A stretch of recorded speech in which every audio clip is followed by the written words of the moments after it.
Guys, what's going on? What's going on? What is going on, guys? You know, it's good to see you guys here, right? Hold on, let me do one thing. Let me check my settings. I think we are good. Guys, what's going on, right? Keyshawn's here, Jubilee's here, Seagrip's here, Reja's here, Kevin's here. What's going on, guys? Guys, do we have a topic today? Now, guys, we've gone over this topic multiple times, and yeah, guys, we're gonna talk about these crazy teachers. Hold on, guys. Let me do this real fast. Let me drop the link early because this is an interesting topic. So, guys, let me drop the link early, right? Let me drop the link early. I'll also drop this in the Discord, since some of you guys go there. Let's see.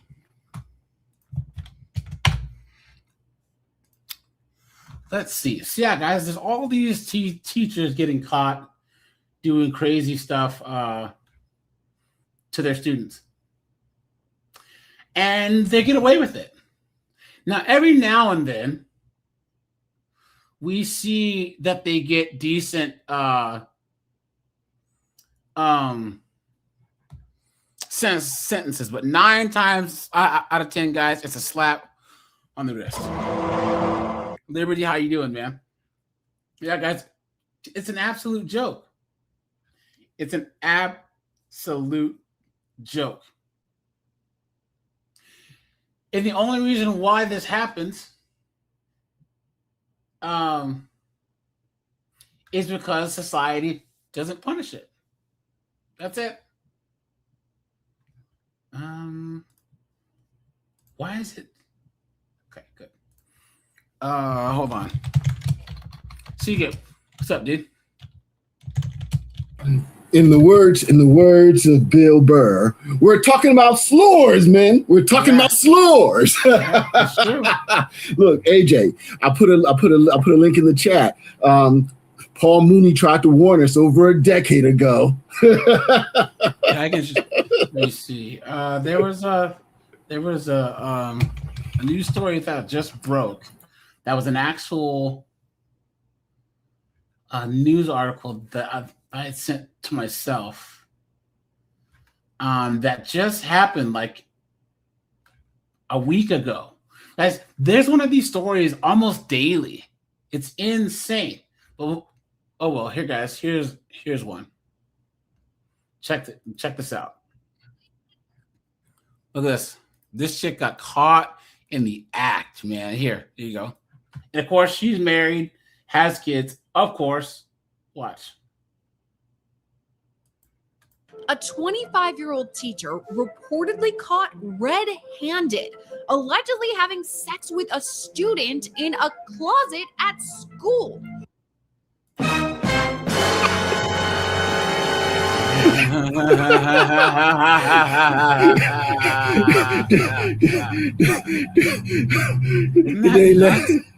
Did they at least let them get the finish?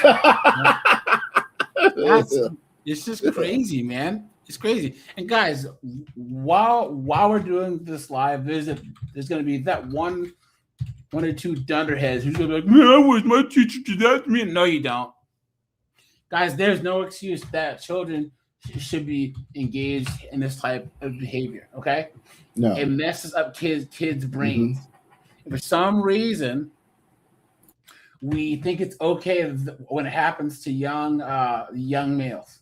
And guys, if you were to actually ask guys, go and talk to some of your friends or the guys in your circle.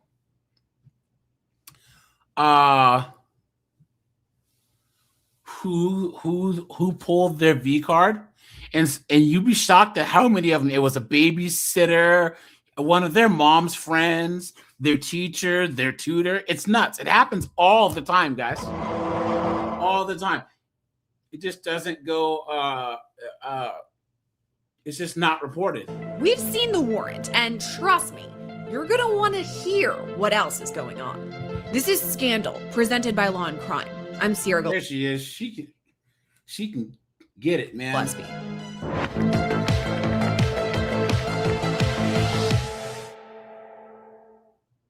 Alexander High School in Douglasville, Georgia is home to the Cougars. That's their mascots. But the allegations in this episode of Scandal...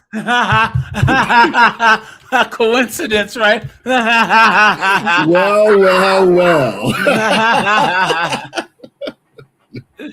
Guys, I don't control if YouTube pushes out notifications. Guys, always hit the notification bell on my channel. I never tell you guys too, but guys, hit the notification bell and it'll give you the notifications. Are giving that a whole new meaning.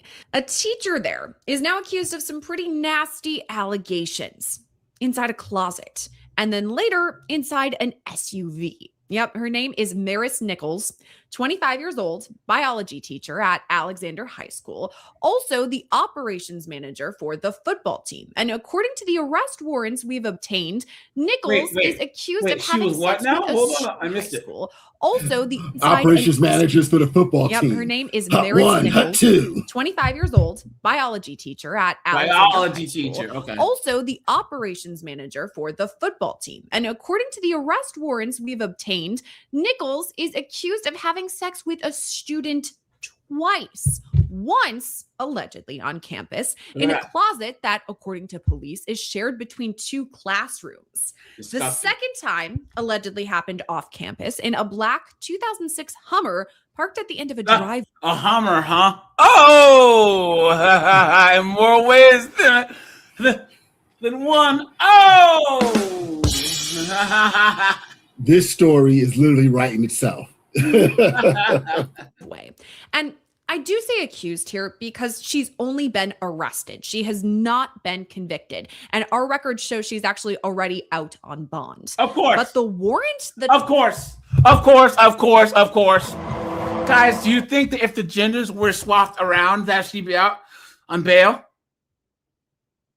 Does anyone in their right mind honestly think that if the genders were swapped that they'd have been giving bail? Come on. Timeline, the fact that parents are now saying that their kids weren't even being taught the actual biology curriculum all year. Look at that. Yeah, there's a lot we're dealing with here, and it starts right here in the court records. From the warrant itself, quote, said accused did, having supervisory disciplinary authority over the student, to wit, Maris Nichols, who is a teacher at Alexander High School, did engage in sexual intercourse in a 2006 Hummer H2 black in color at the end of the driveway with a student who is a student in her third period class at Alexander High School. Cooked. That's from the official affidavit, sworn, signed, sealed. So this is what we know so far. According to the warrant, the first incident happened on April 23rd inside a closet at Alexander High School. Look a at closet that. according to investigators, was literally shared between two classrooms. My goodness. Now, the second incident they say happened just a couple of dead eyes, man. Who would let this thing around children? You know what I mean? Yeah, Tristan's right. Black suit, man. How you doing? Marte's in the building. Guys, I'll drop the link to Marte's channel here in a little bit. Make sure to drop him a sub. Dev is here. Calvin's here. What's up, man? Good to see you guys. days later over the weekend on May 2nd. But the time that's alleged is super late. It's between 12:45 a.m. and 2 o'clock in the morning at a home on Aaron Way in Douglasville, Georgia. That's where this black Hummer was parked, according to police. Now, there are some major questions here that we're still trying to figure out. I mean, what led police to this driveway? Now, guys, here's the thing, right? I honestly believe this, guys, and put a 1 if you agree. We are dealing with the most youth-obsessed, ignorant, moronic, anti-God, anti-family, arrogant, self-centered, narcissistic group of women that have ever lived, right? As this is the only time in history where 15-year-old, 25-year-old, 35-year-old, 45-year-old, and 55-year-old chicks walk the same, talk the same, act the same, and think the same. You know what I'm saying? These dunderheaded broads, they graduate from college, from some woke college, studying underwater lesbian studies, right? And they were probably the nerdy girl, the geeky girl, right? So they go back to teach at this high school, and they want to, get with football Chad. You know what I'm saying? They want to get with, basketball Tyrone. Because I think of this. When I was in high school, when Sugip was in high school, when Lenny was in high school, we had nothing in common with our teachers at all. Nope. Guys, we didn't listen to the same music. Guys, we didn't dress the same. We didn't even speak the same language, honestly. My teachers, guys, by the time that they were 22, 23, they were married for multiple years, had 2 or 3 kids. They were already like adulting. You know what I'm saying? But now these 25-year-old chicks, how many times have we heard these chicks be like, I can't believe that that you're a grown-ass man talking to this 22-year-old kid. It's like, you're 22. 25 is not a kid. What are you talking about? So the closet? That part of the investigation is still under wraps. But we do know this. The student was in Maris Nichols' 3rd period biology class, meaning whatever is alleged to have happened between them, it started somewhere inside of those school walls during the school day, and likely while other students were just a few feet away. Now, Maris Nichols was arrested on May 8th. She made her first appearance before a judge via video. Guys, this body cam footage will come out, and I will cover it, all right? Guys, hit the like button on the way in, please. And the courtroom, according to reporters, was completely packed. The judge set Maris's bond at $40,000, and she has since posted it. So as of right now, she's out. But here's where things get even messier, because now parents are coming forward, not just about these allegations, but about what was or wasn't happening in the classroom. 11 Alive News spoke with one parent who asked not to be identified. But here's what they said, quote, as parents, our highest priority is the safety and well-being of our children, a responsibility we expect every institution and individual involved to share. We're not asking for special treatment. We're asking for transparency, accountability, and Jubilee. Okay, listen. When I was young, because my dad, everyone listened to Michael Jackson, fine, whatever. But guys, in the 90s, I was listening to Wu-Tang and Tupac and Biggie Smalls and Green Day. My parents weren't listening to the music that I was listening to, Nirvana, Pearl Jam. My dad wasn't putting in a Pearl Jam CD. He wasn't. He was still listening to the Temptations and Stevie Wonder and all that stuff. But there was a clear generational delineation. Yeah, guys, when you were young, all you guys who were in the 70s, right? Your dad didn't listen to Pink Floyd. No. If you were in high school in the 70s, those damn kids and their rock music and that they're worshiping the devil, listening to friggin' Black Sabbath. The kids who grew up on Black Sabbath, parents weren't listening to Black Sabbath, okay? Yes, there were some artists that transcended generations. If you were a kid in the 70s and the 80s, you were listening to Dolly Parton, the Jackson 5, Stevie Wonder. But in general, there's a clear generational delineation. Look at how many older black men were listening to jazz and everything when R&B started coming out.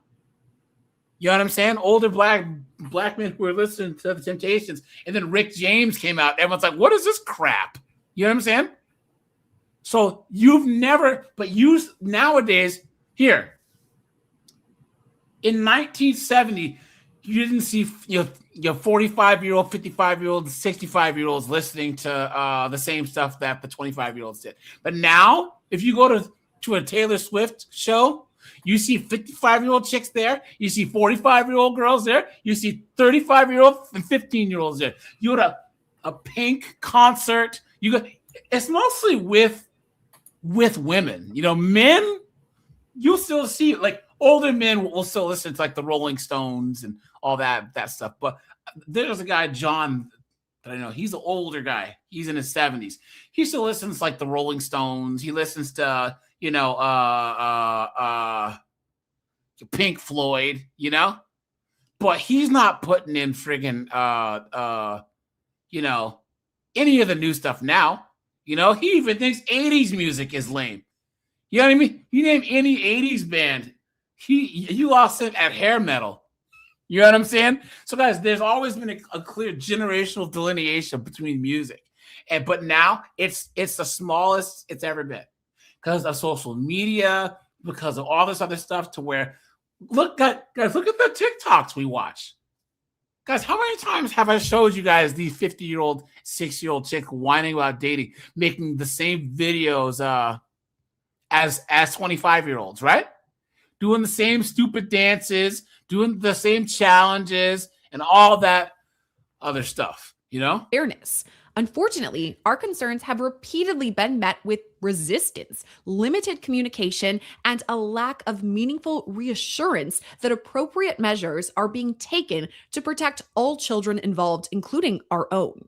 That parent also told 11 Alive that their child described this environment where little instruction was taking place inside of Maris Nichols' biology classroom for much of the school year. So, guys, I like all music. I like everything from metal to country to disco. You know, I grew up in Seattle, guys, so I was huge into grunge. So Nirvana, Pearl Jam, you know what I'm saying? Better Than Ezra, Dishwalla, Sponge. You know what I mean? Those are my favorite bands. I grew up listening to, you know, to metal and everything too. But yeah, guys, my music is 90s rap and R&B and then grunge. So I played in grunge bands, metal bands, rock and roll bands, all that other stuff. So let me get this straight. We've got a biology teacher who's supposed to be teaching kids about cells and genetics and the scientific method, and instead is accused of using a classroom closet for sex? I mean, guys, are we surprised? Are we surprised? Well.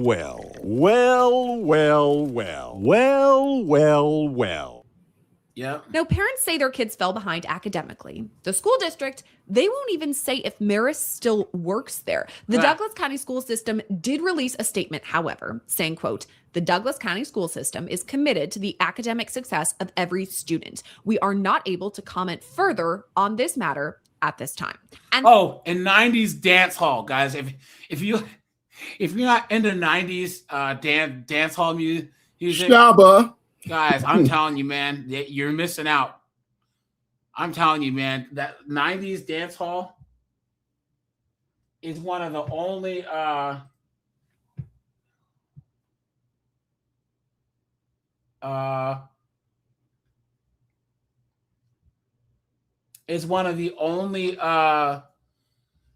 genres where you can just put it on at anything. A dance, a cookout, everyone starts dancing. You know what I'm saying? So that's it. They won't say if she's employed still. They won't say if there is an internal investigation. Of course not. And guys, there's so many stories just like this one. A young Missouri teacher who guys, they're all married and have kids too. Facing a slew of Jubilee, I played bass.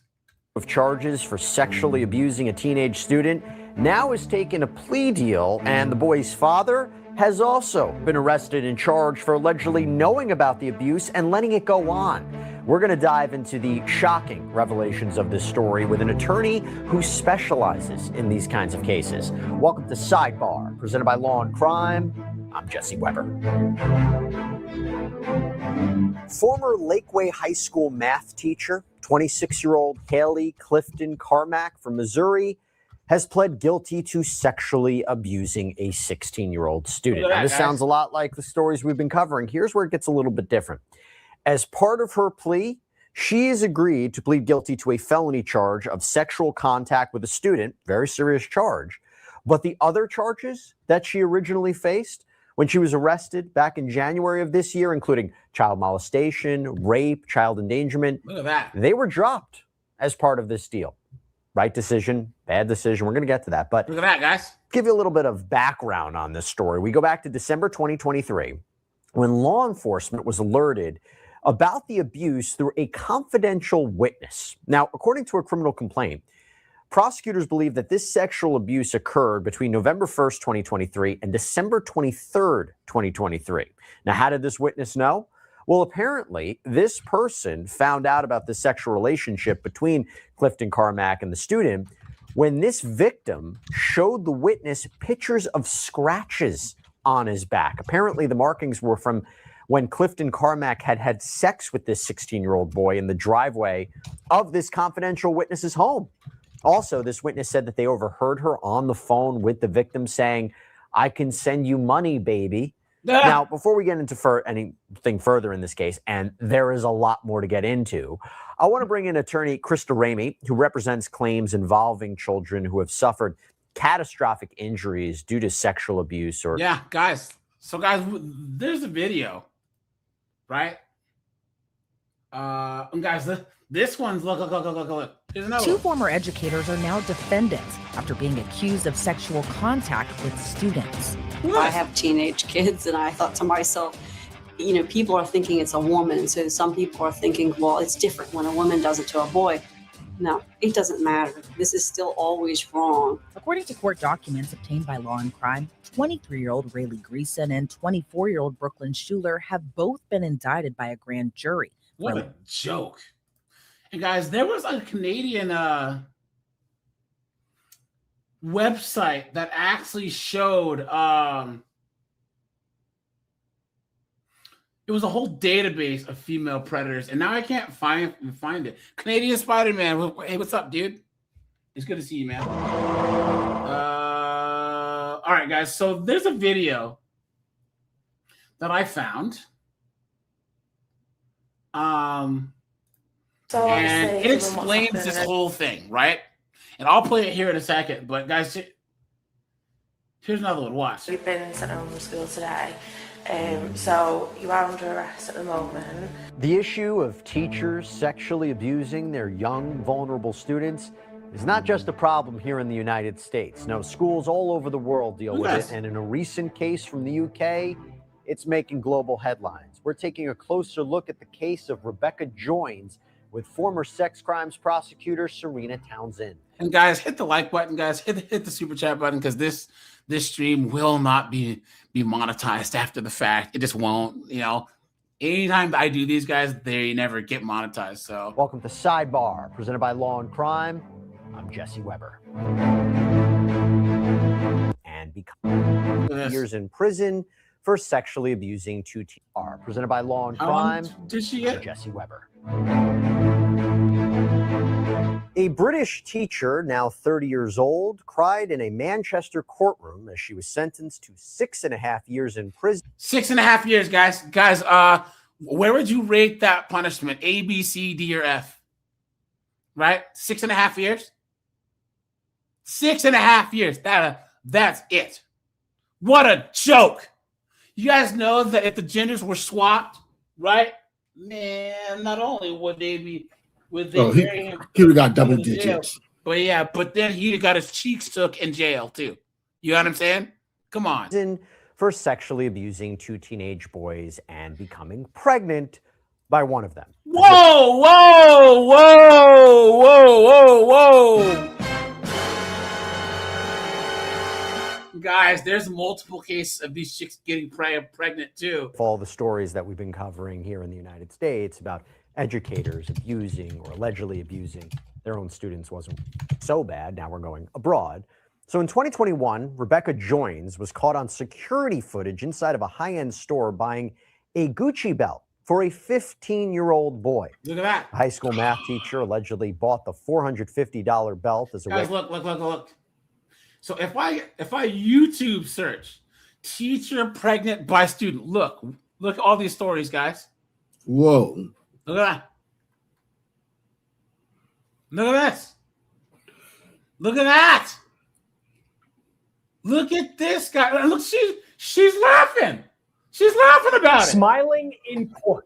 That is a former South Carolina kindergarten teacher and theater director who's accused of grooming and sexually abusing a boy for years, starting when he was just 14 years old. Look at that! Liberty Cap is correct. They're all married, guys. Yeah, a lot of them are married and they have kids. But here's another question. It's disgusting. Why? Here's another question. Why would you put that search in? Overwhelmingly, the majority, almost all the top hits are female teachers getting pregnant by their students. You know why? Because predators go where the victims are. They go where the prey is. Yeah, but if it was the other way around, a male teacher getting a female student pregnant, be buried under the cell. Yeah. Yep, disgusting. This video per WYFF. When the boy's mom faced her in court, she called her unhinged. Looking back, it sickens me knowing Nikki manipulated our son and our family. She was waiting on this opportunity and she found the perfect victim and family to prey on. That video per Upstate News Today, and the victim in this story is not hiding what he told cameras after his alleged abuser appeared in court. We're on the case presented by Law and Crime. I'm Chris Stewart.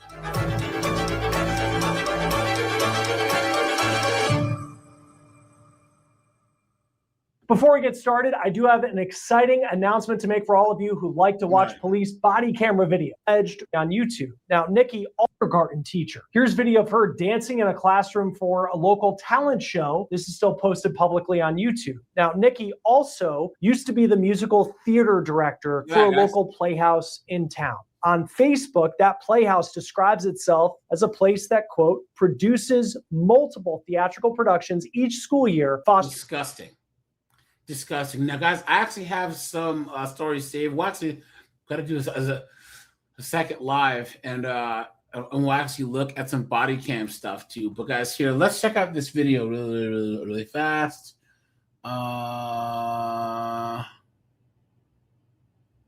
Jesus. Now, all these crazy stories are popping up. Oh, hey guys, I just did a video on these new constructions. Guys, please, before you buy a house, new or used, guys, please get an inspection, please, guys, check this out. Watch. Failure to damp proof the foundation. From the outside of the home to the crawl space. And these ledger strips are another code violation. And even inside the home. All of the rafters are 2x8s and are drastically undersized. Documented code violations that homeowner Jake Malback says will require major work to correct. So this whole section of roof would need to be pulled off the house, reframed. These code violations found in their Chatham County home shortly after the Malbacks moved in. Immediately started noticing problems with the home. Problems they didn't think they'd have since they hired a licensed contractor, Lindley Builders, Inc., to construct their home. Plus, it passed every inspection with Chatham County. There's not a single documented failed inspection with this entire project. So during the construction process, nothing ever failed that we were able to come back and redo something. And that's extremely uncommon. Look at that, guys. But once the Malbacks notified the builder and Chatham County about the problems with their home, they should have had it inspected before the build was done. Like, they should have not had them do like the during construction. Guys, you can actually hire an actual inspector to go out and inspect the home. So guys, I just did a video that I'm going to drop here in like a day or two. Yep. Home. The Chatham County Building Inspection Supervisor did go back out to the home and documented these code violations with the home. And the North Carolina Office of State Fire Marshal, who oversees inspectors, also verified 15 code violations. Look at that. It shouldn't have never even gotten to the framing. It should have been stopped at the foundation. We could have, if we'd have been alerted that there were issues, we could have reevaluated our builder and contacted an engineer if need be. But instead, the project just progressed. When Malback says he couldn't get Lindley Builders Inc. to fix the code violations or its insurance company to cover the issues. There's one, guys, that I covered where it's in Las Vegas and they didn't lay the foundations correctly. So like the houses are going to fall off the hill. like down a cliff. It's crazy. Like the houses are like there's cracks and the walls are separating away from each other. He took the builder to court and won. This past March, a judge ordered Lindley Builders Inc. to pay the Mulbacks $225,000 for breach of contract and warranty. That judgment is not paid and is now delinquent. I tried to reach the builder and his attorney. No response. The Mulbacks also wanted Chatham County to be responsible. They failed us. They failed us every good. step of the Sue them way, too. from issuing the permits. Good. To doing their inspections. I sue the shit out of everybody. Guys, that's tough, man. You know, and like your home is your castle. You know. Here we go, guys. Utah houses are sinking. Here, guys, this is another example of what I'm talking about. You can look at this. Secret. Look at this. Guys, this is someone's house. Watch. Look at that. I have a hard time going inside and going in my kids' rooms. Look at that. It makes me. That's someone's house. And they probably thought they were doing the right thing. Look, I'm building my house from scratch. It's going to be built perfect, just the way I like and want. This is in Salisbury. This is less than 4 years old, guys. Look at that. Holy moly, what a joke. Guys, please, if you're going to buy any property, guys, you have to get it inspected, man. You have to. Even if it's brand new, pay for another inspection. Pay for another one. This is not a game. All right, here we go. Guys, thanks for being here. Guys, anyone who's coming up, guys, hit the StreamYard link, guys. Let's hit the like button, guys. Let's try and get to 60 likes here because we have 60 people watching, all right? Guys, stop. Take a second.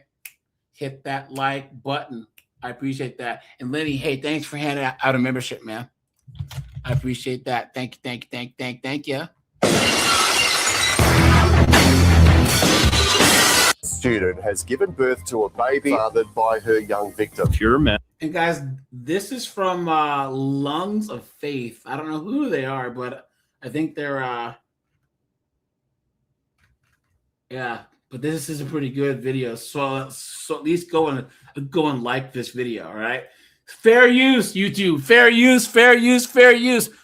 For the love of God, fair use. And doesn't it feel like society constantly villainizes you while women get away with anything? The data proves you right. Female offenders are exploding at an alarming rate, and yet nobody is talking about why. That's why today we're exploring why this is happening, what led up to this crisis, and the truth about female teachers that nobody wants to talk about. The truth is, while men get maximum sentences for the same crimes, women are often let off on probation claiming victimhood, misogyny, and even romance. I'm not a predator. I'm not a sex offender. I'm not a threat or a danger to anyone. Yet more and more young female teachers are throwing their lives away for illegal thrills, and the reason is way worse than you think. Because one thing is clear, this is a crisis, and the data shows that if something doesn't change, we might never recover. This is why.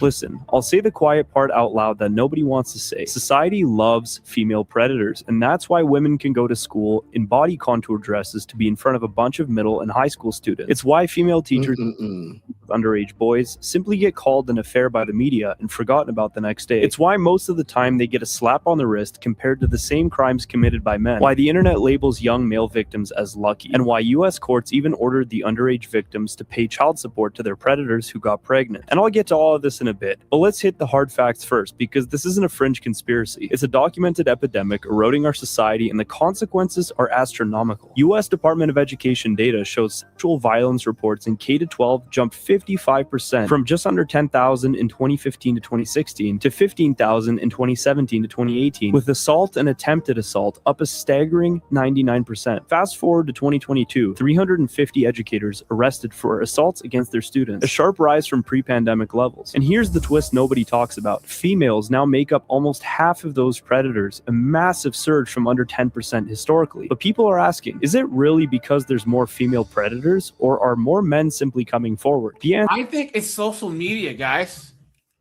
It really is. Now there's a paper trail, right? these chicks, they say this stuff, and then these kids will share stuff online and all this other stuff, you know? Yeah, so there was a clear delineation between you and your teachers. There was a separation, just like church and state. There was a separation between school and home. You went to school, you got educated, you had your recess, played your friends, and then you left home. You didn't have your teacher's phone numbers. You didn't have access to your teacher's life outside of the classroom. Yeah. But and also, they didn't have, go ahead. These chicks, here's the thing. This is how stupid these broads are, right? Because they're all perverts anyways. But they're going to send, content to these kids, and they don't think that they're going to share them with their friends. Guys, there was one young kid who was blackmailing his teacher. Blackmailing. And then, do you guys remember that one B-dub who went and bought a firearm for Nug, her student, and he got caught. So she got caught doing the dirty because he got pulled over and he had a firearm that she bought that was registered under her name. He had it on him. What an absolute dunce. Guys, I need you. Yes or no, guys? Is there anyone on earth that you would buy a firearm for that's registered under your name that you would give the gun to them? Guys, I wouldn't even give my mama one of my guns. You know what I'm saying? Straight up. Come on, man. What? Can you imagine, guys? She went into the store, did the background check, filled out the paperwork, paid for the firearm, waited through the waiting period, got the ammo, and then gave it to an underage kid. Gave it to freaking Junior Nug. AJ, what about Doug MPA? What'd you do for your brother? No. And we have the same DNA too. This is the thing. Do you guys know that, guys? Oh yeah, I forgot about that. Identical twins. We have the same DNA, but we have different fingerprints. You know what I'm saying? Oh snap! But I wouldn't let my twin brother use one of my firearms. He has his. You know what I'm saying? Yo, AJ, hold this for me. I know, right? Yeah. Here, let me borrow this. Answer is more complicated than you might think. The years of sexual abuse he says he suffered at the hands of a teacher. Just because I'm a man doesn't mean that it should be shunned away. Because I was a child, I wasn't a man, I was a boy. And unfortunately, it is shunned away. A recent Psychiatric Times article shunned away shines light on the phenomenon, citing that women account for fewer than 10% of all arrests made for sexual offenses. It's strongly suspected that this figure represents an underestimate of the actual numbers of crimes that occur. For example, 60 to 80% of men who faced this type of abuse during their childhood identified a female perpetrator. Female abusers typically have a history of... Look at that, guys. 60 to 80%. 60 to 80%. Look at that, guys. Wow. Substance abuse, and they often commit the crimes in their 20s and 30s. In America, an average of 1 in 10 kids faces educator sexual misconduct. That's over 4.5 million US students. But underreporting is rampant. Only 10% of victims come forward thanks to shame, threats, or just disbelief, especially when the perp is a quote-unquote nurturing woman. So what is driving this? Let's pull back the curtain on some of these cases and see if we can... Hit the like button, please. Notice patterns. I've dug into 2020 to 2026 cases focusing on female surges and uncovered a lot of evidence. Case number 1 is Naomi Takea Craig, a 33-year-old married music teacher in Mandurah, Australia. From Of course, she's married. Of course. August 2024 to December 2025, she assaulted her 12-year-old student at Frederick Irwin Anglican School. 12 years old. Look at that. What a joke, guys. School in multiple locations, and she even made illegal videos of the act. The shocker here is that she gave birth on January 8th, 2026 to the boy's baby, and DNA confirmed it. Her husband thought the child was his the whole time. Oh, Meanwhile, the no! Oh, no, dude. Literally, he got cucked, man. Oh, no. Oh no, guys, look at that. That is crazy. Look at Beta Male. Oh no. Friends noticed how he shifted from talking about sport to more sensitive personal topics. She pleaded guilty to 15 charges in January of 2026, with sentencing set for March 27th of this year. To date, there's still no jail time, and media frames it as an illegitimate affair or relationship. Just imagine if the roles reversed. Yeah, look at that, guys. People say inappropriate relationship and not the R word. You know what I'm saying? A 33-year-old male teacher had done the exact same thing. Well, we don't have to guess. Joshua Wiebe in Groesbeck, Texas at 33, the same age as Naomi, did this exact crime but reversed. He was sentenced April 2025 to life without parole plus 100 years on top of that. And rightfully so, but I'm betting if Naomi gets any time at all. Look at that, guys. You see the difference? Look at that. But it's the patriarchy. Yeah, the patriarchy. Look at that. What a joke. What a joke. I told you guys, anyone who says, oh, but we don't live in gynocracy. You know what? You're a fool. You're a fool for even thinking. It'll be nothing compared to this. Case number 2 is McKenna Kindred, a teacher at Central Valley High School in Washington back in 2022. She got inappropriate with a 17-year-old boy, started with private messages, and then escalated to a quote-unquote marathon session at her home while her husband was away. She pleaded guilty in March 2024. 2 years of probation, a fine, an S-offender registry, but no prison time at all. She surrendered her license, stayed married, and moved to Idaho like nothing ever happened. Stay married! My actions and the harm they have caused, and I look at that, guys. Look at that.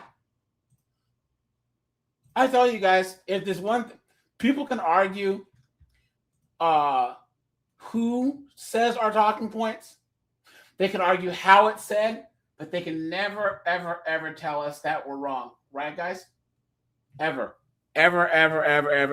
take full responsibility for them. I know that this past year has been incredibly difficult for all involved. As a result of my actions, I've lost my career, valuable friendships, freedoms, and have let down countless people who have placed their trust in me. This is a perfect example of how in America you can be the worst of predators, but if you're a pretty woman and do a bit of fake crying, you can escape 100% of your jail time, move to another state, and live your life basically unaffected. But when you look at comparable cases of the exact same crimes just committed by men, at least 4 to 10 years of prison and a minimum of 10 years probation. If women want equal rights, then why doesn't the state enforce equal justice? This raging double standard becomes even more apparent when Matt Murphy, a former prosecutor, commented on this case and predators in 2024. I can tell you from personal experience in dealing with these cases over and over again as a prosecutor, sex offenders, especially sexual predators, do not get better. All the therapy in the worworld does not help them. Okay, guys, so male predators... All right. Guys, put a 1 if you agree, because I agree with that 1,000%. Yes. 1,000%. Guys, guys, for all you guys who don't know, I have a third channel, right, where I talk about To Catch a Predator and all this type of stuff, guys. Guys, I have like 270 videos and live streams over here, so I talk about this quite a bit. So guys, go over here, drop a sub. I'll probably go live over here pretty soon again because I have like some hardcore fans. I just can't post much over here because I get guideline strikes, and I've almost lost this channel multiple times. But guys, go over here and check out my content, man. But this is where I talk about this type of stuff. So anyways, yeah, guys, they don't get better. They don't. Guys, I honestly believe that we shouldn't even waste the taxpayers' dollars. We shouldn't, guys. I'm serious. Take them out back and then charge the family for the ordinance. So can never change and they all need to be held accountable. Fair. I think we can all agree. But in the same breath, he says this. Now, this situation may be a little bit different because of the circumstances. This woman, I can't imagine her marriage was exactly great. Whoa!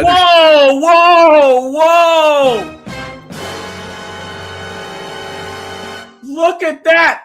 He's trying to make excuses for this chick. well, her marriage wasn't that great, and that's what made her go and essay a young child. What a joke!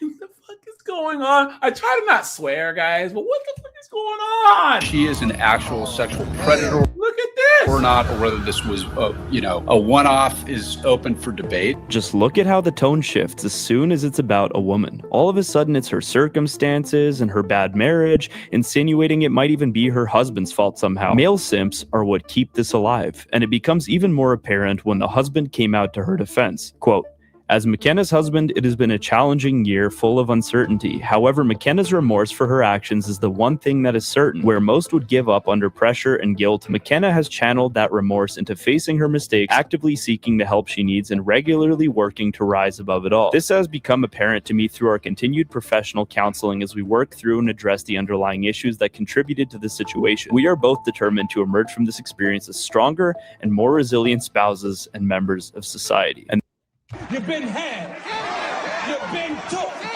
you've been hoodwinked, bamboozled, led astray, run amok. What a joke. AJ, just take my balls. Just take my balls. Here they are. Just take my balls. Come on, dude. What a joke. Come on. then he goes on to compile a florilegia about how amazing his wife actually is. Now let's bring in one of the most sickening cases, Christina Formella, a 30-year-old former special education teacher and soccer coach at Downers Grove South High School at Illinois. She groomed a 15-year-old male student starting when she was just engaging in over 50 acts from January 2023 to August or September of 2024, including more than 45 times right in the classroom and multiple times at her home. The boy's mother discovered explicit texts like, "I love having S with you," in March of 2025, which led to her arrest during a traffic stop. Now, what's even more disturbing is that Formella allegedly used her authority as a tutor and a coach for what she called quote-unquote mentoring sessions that quickly turned sexual, fitting the boundary blurring pattern that we see in almost all of the female cases. Prosecutors claim she planned to defraud her husband's family for millions and flee the country with the teen, highlighting those quote-unquote forbidden thrills. Guys, we covered this body cam footage. I'll probably try and find it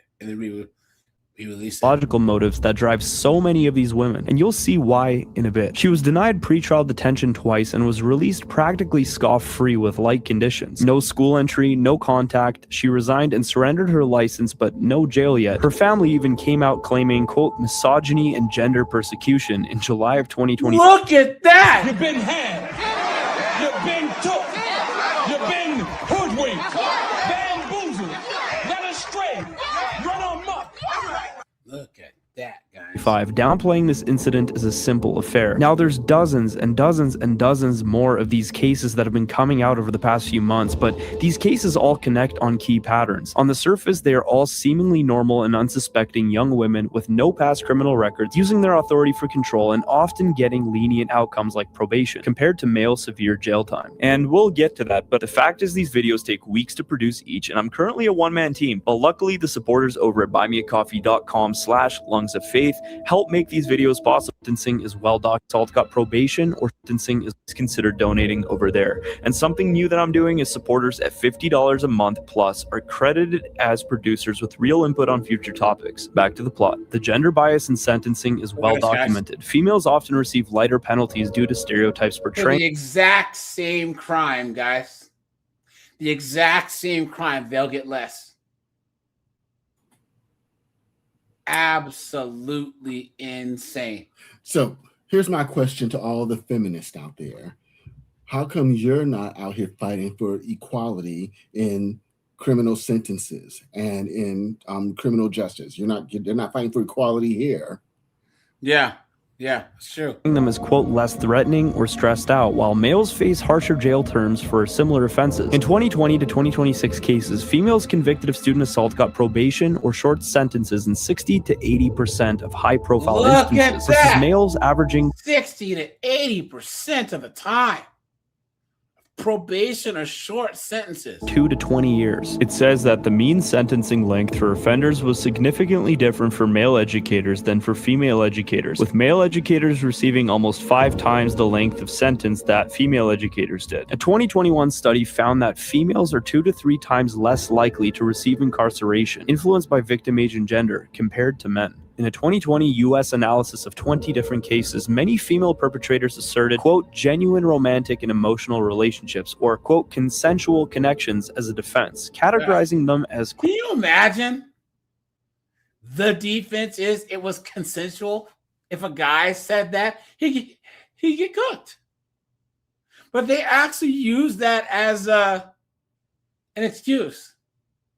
What a joke. Teacher/lover types who claim it's not abuse, but education about sex. A 2018 UK study noted females often rationalize as love in court, leading to lenient outcomes. Similarly, Vandiver and Kirsch's 2004 study on registered female sexual offenders identifies the heterosexual nurture type, where women develop sexual relations with children and adolescents on the basis of feeling love or a desire for intimacy. These women also often mistakenly assert that their behavior is not abusive. Now, this line of reasoning is surprisingly a big factor of women's reduced sentences, but it typically isn't enough. The most popular reason is the same in almost all cases, with female perpetrators' attorneys citing, quote, mental illnesses in an attempt to plead insanity. For example, in 2004, Deborah LaFave, a 23-year-old teacher, was arrested for having sex with a 15-year-old male student. Her attorney, on the basis of his client's history of extremes of mood and other symptoms of bipolar illnesses, prepared an insanity defense. He stated, quote, here we have a woman that by every societal standard can get a date, can get a man, yet she destroyed her career, destroyed her marriage. I believe the only logical reason why Deborah LaFave did what she did was because of her mental illness. The truth... You've been had. You've been took. You've been hoodwinked. Bamboozled. Led astray. Run amok. How about because she was a demonic, dunderheaded 304, right? Right, guys? And she got a plea deal. This is, however, that currently there's little empirical evidence related to the presence of mental illness in female sexual offenders overall. So what's actually causing this and why? Well, this is where all of this starts to make more sense when we look at the obvious influences in social engineering that have been taking place over the last century. Women crave romantic love. This is no secret, and it's generally normal. In the old world, they would have received this by getting married young and living it out in real life. However, in the 1900s, and especially at the turn of the century, as you're a viewer of my channel, you should know this very well, this became a pipe dream because the sexual revolution was busy telling women to pursue careers, be promiscuous, and use contraception, and that they would fundamentally find their meaning in this. Well, that's what's being said, that we're living in a day of the sex revolution. However, while they were being intellectually convinced of this postmodernist worldview, their biology and intrinsic desire for romance didn't go away. And yep, and now they're all dirty, dunderheaded 304s, guys. Right? That was the rise of the 304s. You know? Talking about whores, people! They're everywhere! This, we come to learn, was by design, in order to isolate pleasure from purpose and to replace the family with a state agenda. And I'll get to that in a bit, but in order to keep women's desires for families placated, corporate media and its moral breakdown provided a perfect opportunity to sell romance, a different kind of romance. Because this surge didn't happen in a vacuum, it's fueled by a cultural poison. Media and romance genres programming women to romanticize criminal deviances, blurring lines between fantasy and felony. For most... I agree, but at the same that's time, forbidden love. No, I think that they blurred the lines between. Okay, the same traits that can make a man a hero and make a man a villain. You know what I'm saying? And society used to really know what a good man / hero was, what a villain was, right? But then they started glorifying the bad boys, the negative expressions of those traits and not the positive ones. You know? It's just sad. It really, really is. Most of Christian human history, the love stories we looked up to were about ordered and meaningful relationships involving marriage, monogamy, and society upheld a very strict standard for what could even be published. However, over the course of centuries, the post-Enlightenment West began to lose any sight of morality, and ideas, even bad ones, flowed way more freely than they ever have. Today, we're talking about a $50 billion romance industry where, quote, forbidden teacher-student tropes dominate. And guys, they have hold on. Because I'm gonna do a video on this. See it, guys. Have you ever heard of dark romance? Talking about chicks that want to get with minotaurs and that crazy stuff. Yeah. They're basically these smut books, you know. Yes. You're wondering what dark romance is? I got you. According to a grand romance, a subgenre of romance that explores themes of power dynamics, dominance, and submission in relationships. To many readers, including myself, dark romance is a genre where you're able to explore taboo subject matter in a safe space like a book. Dark romances can push the buttons, and there are many themes that I refuse to read. I'm not gonna lie, I judged dark romance very harshly when I first started reading a lot more over the course of the last year. But once you get into it, kind of nice. I'm not gonna lie. I'm a Capricorn, but I can admit when I'm wrong sometimes. And they're all demons, guys. All these modern women are degenerate demons. That's all they are. That's why they read this smut. You know what I'm saying? And guys, they judge us men for watching corn. But here's the thing: a guy will just watch corn for like a couple minutes, rub one out, be done. There are some of these degenerate dudes who build these parasocial relationships with these OF chicks, or they'll watch the dark stuff, whatever. But they're still not sitting there reading whole novels and like getting immersed in this foolishness. You know what I'm saying? Disgusting. But please do not go into dark romance. You can read every single trigger and every single piece of subject matter. Read the content warnings at the start of the book. So tread lightly and carefully as you begin your dark romance journey, and know that whatever you read is private to you. So enjoy. You're disgusting. Guys, how is this any different than corn? It's the same thing. Guys, please type corn. Don't type the P word, please. They're degenerates, guys. They are degenerates. They say, "Oh, it's only us men." Oh, no, guys. Here.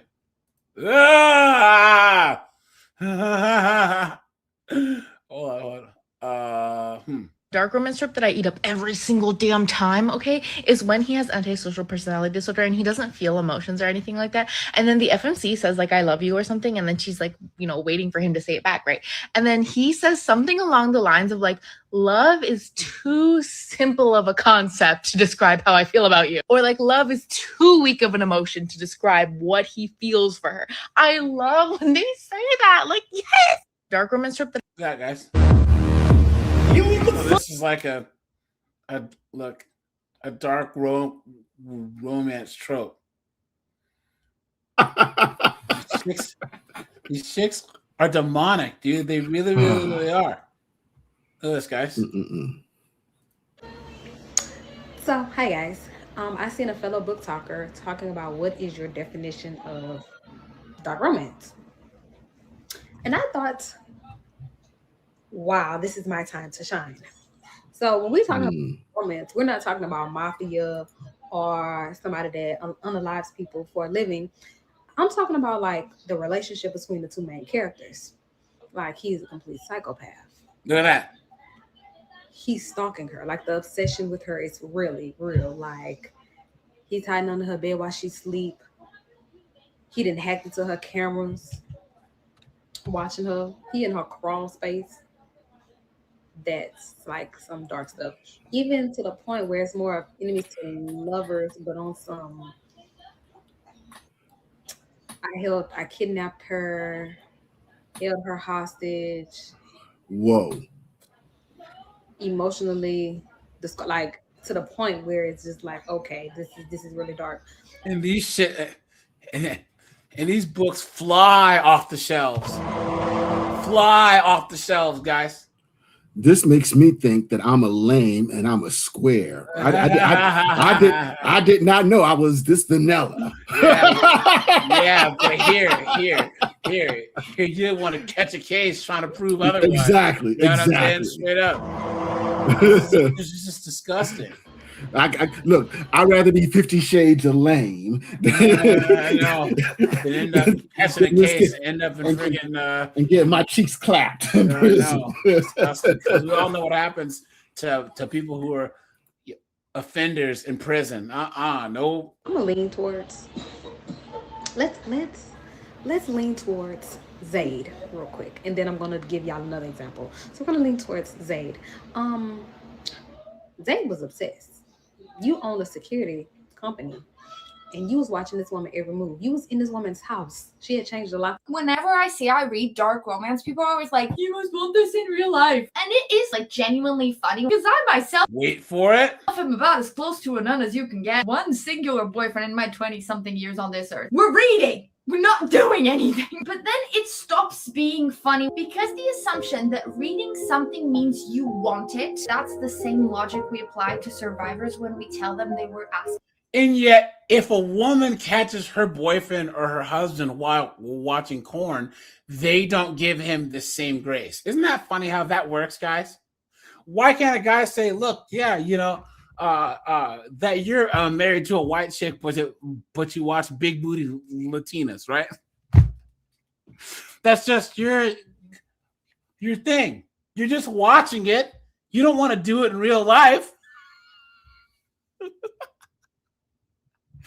The guy, she's trying to say, oh, I just read about this smut, this freaking crazy deviant stuff, but I don't want to have it done in real life. But when it happens to guys, right?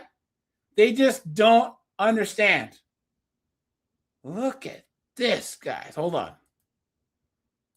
He's a 10, but dark romance edition. He's a 10, but he quite literally murders your father and then proceeds to take you on the ground right beside your father's dead body. Malika Vice, everybody. Yay. Smut. Disgusting. He's a 10, but he literally breaks into your dorm room, fills your dorm room with snakes, and then proceeds to eat you out with the snake slithering over your stomach. He's a 10, but he takes you into his undercover dungeon, where he quite literally literally kill someone right in front of you, and then it takes you on that ground over the person's blood, and uses the knife that he used to kill the person and shoves it up your arm. I told you guys. I told you. Guys, please hit the super chat button, guys. This stream will not be monetized. Hey, yo. Disgusting.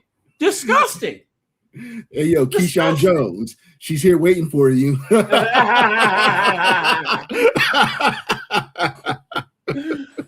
at that, guys.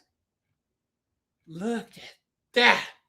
He's a 10, but he kills the man that tried to flirt with you, stabs a knife into the man's body, tells you to get on top of said knife whilst still in the body, ride said. I can't, guys. This is disgusting, right? Disgusting, guys. Hit the like button, please, guys. This is just crazy, right? And she's read all these, and guys, that's a wedding ring on her finger, right there. You see that, guys? Look at that. He's disgusting. Future school teacher of America. Absolute demons, man. And there, guys, these books are written by women for women. Absolutely disgusting. Why, guys? Why? And then they judge guys for watching big booty Latinas. It doesn't make any sense. It doesn't make any sense. Absolutely disgusting. Wait, AJ, and hopefully you can comment more on this. How come we're seeing this phenomenon or this epidemic in Western countries, and we're not seeing it in Southeast Asia or Latin America? How come we're not seeing this? I think a because women get married and have kids and are adulting more. You know what I'm saying? I'm sure it does happen, but and also too, like a lot of younger boys and girls they develop faster here.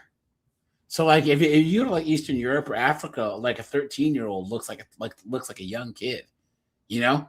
But here, because of the hormones and the food and all this other stuff, guys, there are videos of these chicks talking about their graduations, and they're like 18, graduating from high school. It's like girls didn't look like that when I was in high school. 18-year-old me would be like that's a full-grown adult, So I just think that once again, other parts of the world aren't youth obsessed like we are.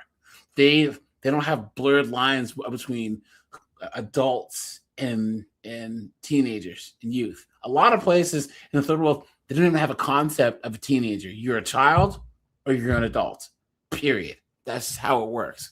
So turning abuse into passion. Studies show that 70% of female readers indulge in these deviant pornographic novels. Of course. 70%. Guys, I want you to type not surprised if you're not surprised. Normalizing power imbalances that spill into real life. So let's look at some of these popular novels and what they're normalizing. But first, a brief word from our sponsor. The truth is, if we're going to fight the degeneracy of this culture, we don't actually no longer coaching calls. Is that there's like Colleen Hoover's consultation so that you can find out right away if this is something that will actually work for you. Scan the QR code or go to freedomgroup.co. Link is in the description. Back to the plot. Bestsellers like Colleen Hoover's Slammed, which highlight teacher-student love, or Harlequin's Forbidden lines push deviant fantasies, and women consume 90% of all romance books, with surveys revealing that 40% fantasize teacher roles. These books then bled into film and movies, which certified this new dogmatic reality, that transcending boundaries is freedom, and that scandal is truth. Movies and TV simply ran with it and amplified this with pieces like Pretty Little Liars, which normalized Arya and Ezra's teacher affairs as soulmates. This was watched by millions of young women growing up. Then you have Riverdale and Elite, which romanticize criminal teacher-student bonds. The teacher giving his eyes to the student. These traumatic and disordered relationships as thrill. That's exactly why we're seeing more and more of these cases where the female teachers don't just cross the line. They build an entire romantic fantasy in their heads and treat these underage boys like full-grown soulmates. Disgusting. Look at Christina Formella. Prosecutors found a torrid memoir in the Notes app on her phone. She didn't write like a predator. She wrote like a heartbroken girlfriend in a Colleen Hoover novel. She blamed the 16-year-old boy for, quote, ruining her marriage, screaming in all caps, quote, "You ruined us. I warned you we should have never started dating, and every single effing time you came back and convinced me it would be fine. You gaslit me." Then she raged. "I'm effing mad I let a 16-year-old F with me like that. You lost the girl who would have stuck with you through thick and thin." And in a section literally titled, quote, "Manifestations," she wrote her delusional happy ending. Quote, "We will be in each other's lives forever. We will be able to love each other while also living our own lives." This is absolutely.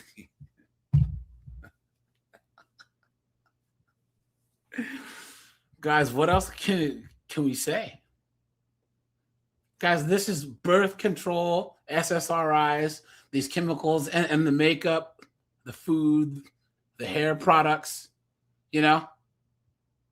Their mom eating a bunch of Tylenol, Disgusting. This isn't just a crime scene. This is a woman who probably consumed years of forbidden romance media and turned a 15-year-old student into the tortured hero of her own personal love story. But how did any of this even become legal? How did we go from a moral society that did everything in its power to suppress such deviant material to one where it's actively being pushed in our own education? Well, guys, it seems as if there's one large group of people who we started letting influence politics and vote, right? I wonder who that could be, right? System. The push traces directly to Alfred Kinsey, a zoologist turned sex researcher. And a zoologist. Well, in honor of snowboard, because they're dogs. Was he studying horticultural? Oh!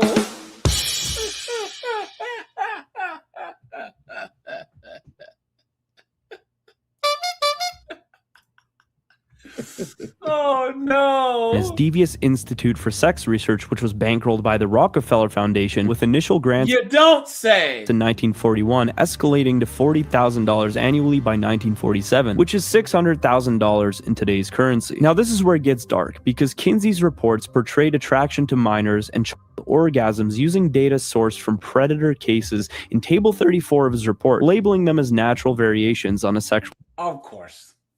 You guys are shocked. I'm not.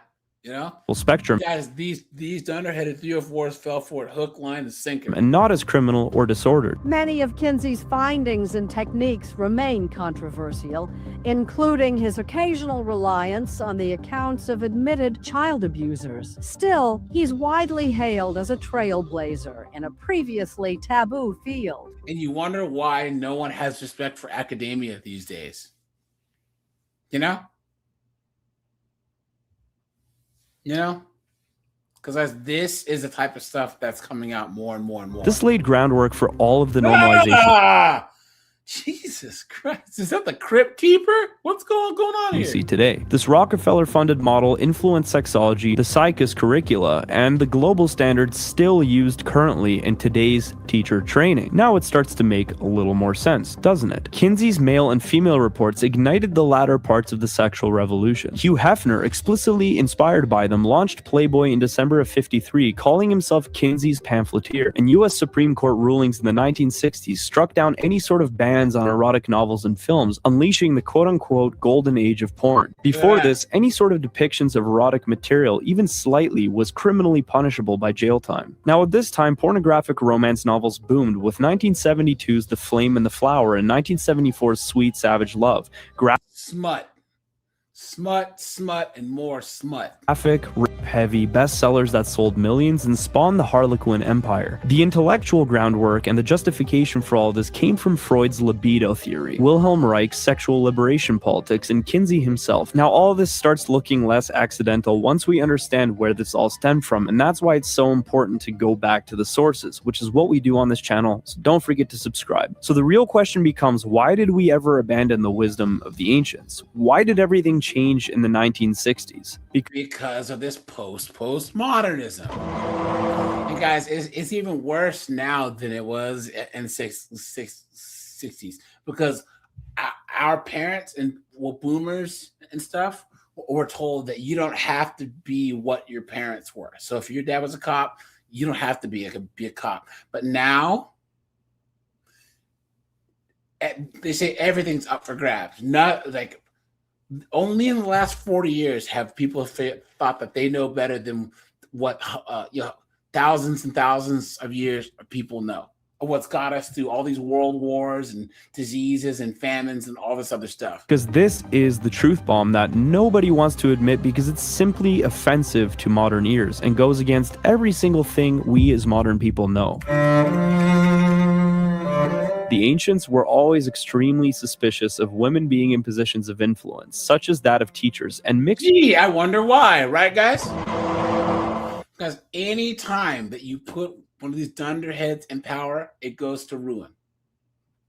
Put a 1 if you agree. Gender education in general. The reality is that historically, women have often taught their own children, but never in the formalized, public, unsupervised settings that we see today, where females make up 76% of US K-12 educators, wielding authority over mixed groups of kids. From the sources we have available, in ancient times, education was always customized and gender-specific, as humans have always understood that the genders function differently from one another. This was now these dunderheads can't even tell you what a woman is.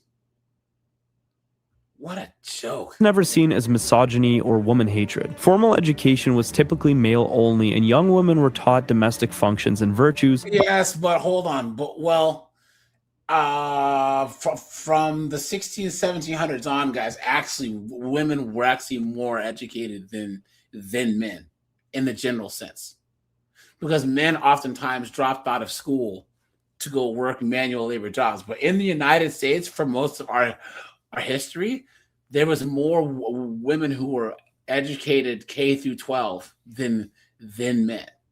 The literacy rate for women was higher than men. Now, colleges, there was never a point where women couldn't go to college, Ivy League, there was no women, yes, but colleges always let women in because there was nursing programs, typist programs, all these things that were made for women, you know. So by their mother. Evil Eddie, this isn't true. He says that a woman's drive is higher, they have an organ. Now, just because they have an organ, that doesn't mean their actual drive to have sex is higher. Because, guys, once again, guys, why would the gender whose orgasms not needed to have a baby have a higher sex drive? Why would the sex that can get you know hundreds of women pregnant in 1 year not have a higher sex drive? You know what I mean? I mean, this is basic math. You know, a dude can smash hundreds of chicks in 3 or 4 or 5 months and get them all pregnant. I mean, look at guys, think about when you were like 16 to like 22, 23, 24. You know, like how much sex dominated what everything that you did. Going to parties, getting in shape, chasing chicks. Guys, we've all done stupid stuff to get chicks because that's how much our sex drive influences us. You women can't say that they've done a lot of stupid stuff to try and get sex from a guy. Evil Eddie, maybe we're disagreeing. I mean, maybe we're talking past each other, but are you trying to say that a woman can only get pregnant if she finishes? That's just false. That's just false. A woman can just lay there, right? Not do anything and let the man just, and she'll get pregnant. A woman finishing has nothing to do with her getting pregnant. Therefore, you cannot argue. Like, Secret, am I crazy here? Yeah, I think he's conflating because there are studies that show that a female orgasm can increase her odds of pregnancy, but she doesn't need an orgasm to get pregnant at all. Because guys, here's the thing, Evil Eddie, if what you're saying is true, why is it that in large swathes of Africa, right, where they chop off said female organ? Exactly. These women still get pregnant and they have kids. There's large parts of Africa and the Middle East where they chop off said female organ and they cannot ever be aroused ever, and they still have kids. So I think maybe it's just text to talking past each other. So yeah. Christian church fathers were crystal clear on this. They cautioned against women in positions of authority over children, viewing uncontrolled female influences as dangerous to moral order and family structure. But why? Were they all just being misogynistic and mean for thousands of years? St. John Chrysostom warned that women's emotional nature could lead to improper bonds, urging them to focus on homemaking. He says it's like those people from a long time ago kind of knew what they were talking about. Huh. Guys, what a concept, right? What a concept. Bluntly, in his homily on 1 Timothy, shall not women then be saved? Yes, by means of children. The whole female race shall be saved by childbearing. God has granted you another opportunity of salvation by the bringing up of children so that you are saved, not only by yourselves, but by others, if they continue in the faith and charity and holiness with sobriety. Earlier in the same homily, he says, quote, the woman taught once and ruined all. On this account, therefore, he says, let her not teach. He is speaking of the sex collectively. The sex is weak and fickle. Augustine echoed this too, interpreting 1 Timothy 2:12 as barring women from authority to avoid temptation and disorder. This idea held for millennia until the 19th century upended everything, and frankly, I think that everyone can admit that that's when everything started becoming a disaster. More men and women are both beginning to rethink the role of men and women in society and questioning the 20th century egalitarian narrative. People are beginning to ask, was the old world really that misogynistic, or was it just sober and... No, it wasn't. It was a feminist rewriting of history. Instead of history, it was horstory. Oh! acknowledging the differences but complementarity between men and women. Critics might call these claims absolutist, and that's fair. Historical trends are often correlative, but it snaps into focus when we examine the engineers behind the shift and their true motivations. Yep. Socialists, often intertwined with Marxists, socialists, right? You know what I'm saying? Come on, man. feminist movements, advocated for women as teachers to advance progressive agendas like labor rights, social justice, and challenging patriarchal norms, seeing women educators as key to instilling egalitarian values in the youth. Clara Zetkin, a German socialist feminist who lived in the 1800s, Germans, socialist, feminist. Yikes! Strike 3 year out. Holy You know what I'm crap. saying? Yeah. Yikes, man. in her 1896 speech, quote, only in conjunction with a proletarian woman, Zetkin argued that women teachers could spread the socialist ideals the best. Quote, the Funny how that works, right, guys? Coincidence? I think not. You know? Look at that. proletarian woman fights hand in hand with the man of her class against capitalist society. The education and intellectual development of women has now become necessary for the economic machine itself, unquote. She saw women in education as key to raising revolutionary children, condemning bourgeois norms. So, in other words, to turning kids into degenerates, into dumb, idiotic, easily manipulated degenerates. This is why, guys, Malcolm X said it, that a nation can rise no higher than the moral standards of its women. The best way to destroy any group is to infiltrate the women and turn them into dunderheads. Because then they teach the children, you know? And then you end up with these Tylenol TikTok idiots that we have now. Now we take Vladimir Lenin, the Bolshevik leader, where he says, quote, give me 4 years to teach the children and the seed I have sown will never be uprooted. Lenin promoted women in education to instill communist values, viewing schools as emotional tools to detach kids from family religion. Post-19... These are the same people who will say that religion's the opiate of the masses, right? These are the same other people who will talk bad about Christians and all this stuff. Guys, all they're doing is creating their own religion. That's all that the Marxists did. You know? They've literally created their own religion. 17, Russia prioritized female teachers for, quote, revolutionary upbringing, pushing progressive emotionalism over traditional norms. A 2021 study in modern American history details how socialist feminists in early 20th century New York City teachers' unions pushed for women's roles in education to promote democracy, maternity leave, and anti-capitalist ideas, viewing schools as sites for societal transformation. Jacobin's 2021 article highlights socialist feminists organizing in the early teachers won the right to get pregnant. Early 1900s to allow pregnant teachers to work, framing it as part of broader progressive fights against gender restrictions, enabling women to influence curricula with, quote, emotionalistic social reforms. A 2025 Globalization Societies and Education piece notes how teachers' unions, influenced by socialism, rearticulated as feminist movements to push progressive issues like racial justice and social reproduction in education. Now, behind the scenes, the Rockefeller family was funding a lot of this stuff, from 1903's general education. Well.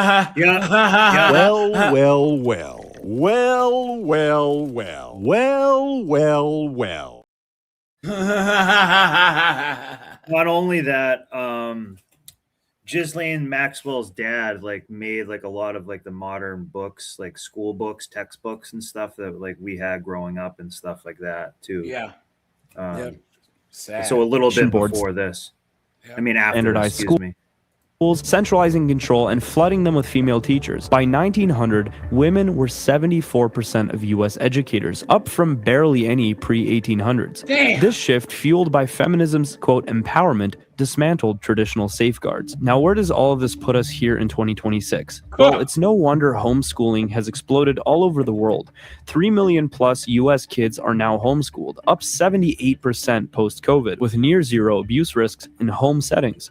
It's a pace of life where liturgy, practical skill development, and family bonding take priority, retaining the father's role as priest of his household, unchallenged by state authority. But it's not without its own challenges. It's banned outright in Germany and Sweden, restricted in over 10 countries, and in... Isn't that funny how that works, guys?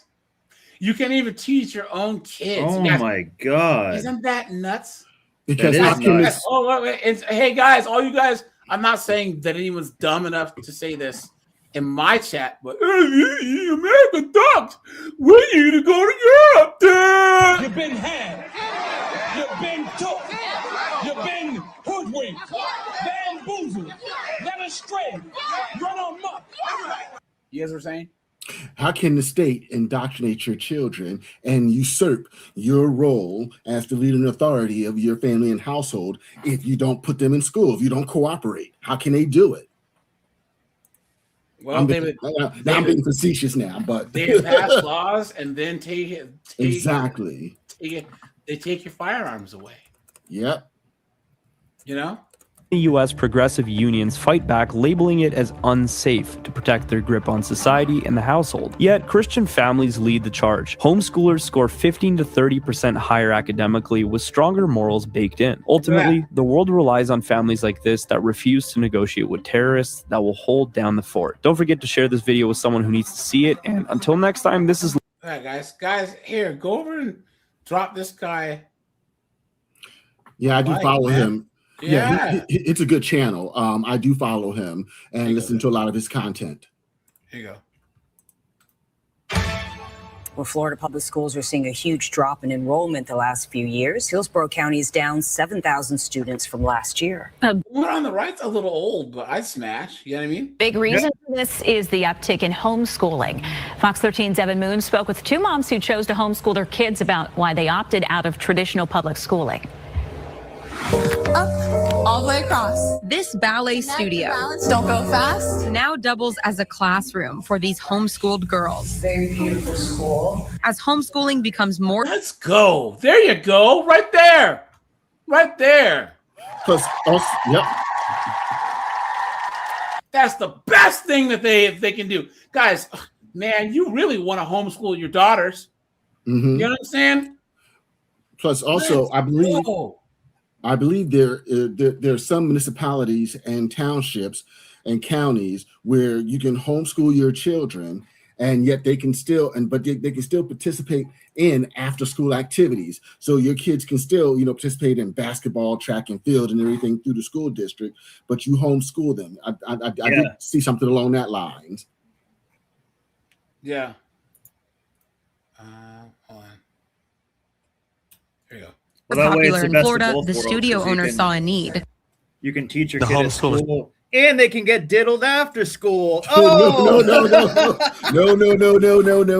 So popular in Florida that I thought, all right, let's start it, and it's starting to take off. Changement. He teaches dance alongside allowing students to do other studies at the studio. 155,000 kids were homeschooled statewide last year, according to the Department of Education, a 46% increase compared to 5 years ago. Look at that. I spoke with two mothers here about why they said no to traditional public schooling. Good. For one, it's flexibility. My daughter's homeschooled because of the freedom and the flexibility to be outside of the public school system. It gives us the ability to choose what we want to specialize in as far as a learning track. She happens to be a dancer, so it opens up a world of opportunities. For another, it's stability. And they're not trying to teach your freaking sons that they can be little girls, you know? Make a transition out at the end of last year. Yeah. This has so much Transition. more All right. What are you saying? This has so much more class. It's more traditional rather than, these 304s twerking. Like you look at these TikToks and they'll be the teacher twerking at school and everything. This is class. This is elegance. This is beauty. This is real feminist. Snowboard, what feminism. do you see is missing from this? Who do you see is missing? Boys. No boys. Yeah. Thank you very Yeah, but that's much. good. Yeah, That's what what I'm saying. That's good. Okay, yeah. I honestly think, guys, because you see the numbers on all boys schools, guys, you can take the worst nugs and send them to an all boys school with all male teachers. They've done that in DC, and all these kids graduate a lot. They either join the military or they go on to college. I went to an all boys high school. Oh yeah, it works. Yeah, she was just getting too stressed out. And I graduated with the college and was in the military. So I guess I proved that statistic. Man, I hope that the freaking people of Tokyo. This chick was Predator's a rampaging. mom now. Yeah. You tell her she's a Oh, sorry. You know what I mean? Confusing, and it's making her feel inadequate. So I said, I can't have her going to school with anxiety and stomach aches, and teachers say she has headaches. Good on her. Because Good. these tests are just ridiculous. See, this is a parent who's taking responsibility. Yeah. Guys, not hey, just saying, what do I always say? You know things are cooked when a B-dub's the voice of reason. Yeah. Yeah. Enrolled in But online she's studies taking with responsibility and not just being like, oh, like, you know, I'm going to rely on the public school system to raise my kid. You know, Yeah. The kid, you know, was a sensitive kid. So she's saying her stomach's hurting her at school. Sometimes these sensitive kids know that the school itself is like cooked and they're kind of being dumbed down a little bit. I was a little bit like that. So these alternative schools are really good. Like those Montessori schools are like, they're very expensive, but they're really good. It's basically like, it's not really like, it's like several grades are in one, but you get to pick, let's say you like architecture or computers. Once you know some basics, you can just like focus in on starting to like master that skill. So they really let you flourish in that way, where other stuff, they're just teaching you about like algebra and just, you know, it's just like a little bit too general knowledge, but it's not really that useful. So you can really hone in on a skill. Like if you, like I said, I really just want to learn computers, you can start doing that in 5th grade and become like nasty at it, because they'll just let you work on that most of the day. They have ways that they test people to see how they learn. So my friend, he was in the military, and in the military now they make you take a test. Some people are audio learners, some people are visual, some are and he found out that he's a hands-on guy. Kinesthetic, and it worked. So there you go. Yeah. lesson plans. I'll give you like a weekly breakdown. Like, this is what you're going to do each day. She does the worksheets, she listens to videos, Perfect. and then at the end of the week, it's basically she takes an exam. And it allows time for this, their passion with their friends. I like to ask what socialization is actually happening inside of public schools.